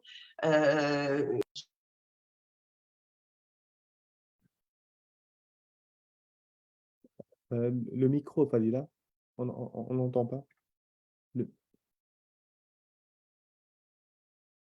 Fadila, Vous m'entendiez plus, je crois. Oui, maintenant c'est bon. Vous m'entendiez plus. Donc je disais que j'aimerais remercier effectivement les intervenants. Claire Morel, j'aimerais vous remercier, vous, évidemment, Ahmed, remercier Vincenzo, remercier avec beaucoup de sincérité nos 3 chercheurs qui sont intervenus aujourd'hui et qui ont bien voulu partager leur expérience. Je crois que c'est très utile, effectivement, pour l'audience de se rendre compte que oui, c'est difficile, vous avez raison, nous n'allons pas vous raconter le contraire, mais oui, c'est possible. Et la preuve, vous avez eu trois chercheurs aujourd'hui qui vous ont raconté leur trajectoire, et donc c'est tout à fait possible. Donc voilà, j'aimerais vraiment vous encourager très fortement à vous mobiliser pour faire en sorte que la participation de l'Afrique francophone à Horizon Europe augmente, et augmente, je l'espère, de manière radicale. En tout cas, c'est notre objectif, et j'espère que d'ici l'année prochaine, quand nous ferons un état des lieux de où nous en sommes, et quand nous ferons une autre séance d'information sur, je l'espère, une future initiative Afrique, j'espère que nous pourrons constater cette augmentation radicale de la part de l'Afrique de manière générale, parce que c'est notre but, hein, et de l'Afrique francophone en particulier dans le programme. Ahmed, est-ce que vous voulez dire quelques mots avec moi? Oui, c'est Vincenzo. Voilà. Vincenzo, je t'en prie. Merci infiniment, Fadila. En fait, j'avais juste levé la main tout à l'heure parce que, et si Ahmed peut nous aider là-dessus vraiment de façon très rapide, j'étais frustré par le fait que je n'ai pas pu répondre à un collègue, le docteur Asseto Soda du Burkina Faso qui nous a posé une question très pratique. Il y a une question, comment on peut effectivement avoir les contacts, des points de contact focaux du Burkina pour Horizon Europe. Il est vrai que malheureusement, il n'y en a pas encore pour le Burkina Faso. Et alors, Ahmed, à la lumière de ta réponse de tout à l'heure, quels conseils peux-tu donner à des chercheurs qui viennent d'un pays comme dans le cas de Dr Asseto, pour lequel il n'y a pas encore de points de contact nationaux? Est-ce que la suggestion est d'aller sur le database, sur la base de données Cordis et chercher par mot-clé Burkina Faso pour voir quelle institution est impliquée dans quel projet qui concerne le Burkina? Quelles suggestions très pratiques pouvons-nous donner pour conclure? Excuse-moi si on peut le faire avec quelques secondes pour pouvoir satisfaire cette préoccupation importante. Merci. Et Très merci. important. Merci, Vincenzo. Très bien, oui. Certainement, oui. Certainement, Vincenzo. C'est comme ça, parce qu'il y en a des plateformes où vraiment, ils sont très utiles. Et voilà, en absence d'un point de contact national, il y a d'autres alternatives. Donc, on ne s'arrête pas, mais on doit oser. Voilà, c'est le mot-clé. On ose, on doit oser, on doit poser, on doit aller vers l'avant.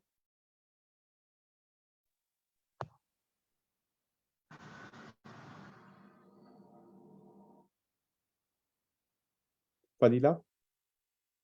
Oui, pardon. Il y a mon téléphone qui a sonné en même temps et du coup, je vous ai perdu. Pardon. Ah, d'accord. Il n'y a pas de souci. Non, ça arrive. On y est arrivé quand même, malgré Oui, tous ces oui, non, soucis non, ça techniques. va. Non, ça va. Voilà, je crois qu'on est arrivé au bout. Je voudrais encore une fois dire merci à Ahmed pour l'organisation magnifique de cette séance aujourd'hui. J'espère qu'elle vous aura été utile, cher auditoire. Et évidemment, ce n'est pas un one-shot. Évidemment, on recommencera, mais voilà, n'hésitez pas à revenir vers nous. Je crois que c'est important si jamais il y avait des choses à clarifier dans l'avenir. Et encore un grand merci à tout le monde. Voilà, je crois que sur ces mots, on peut clôturer. Oui. Parfait. Au revoir à tous. Au revoir. Au revoir.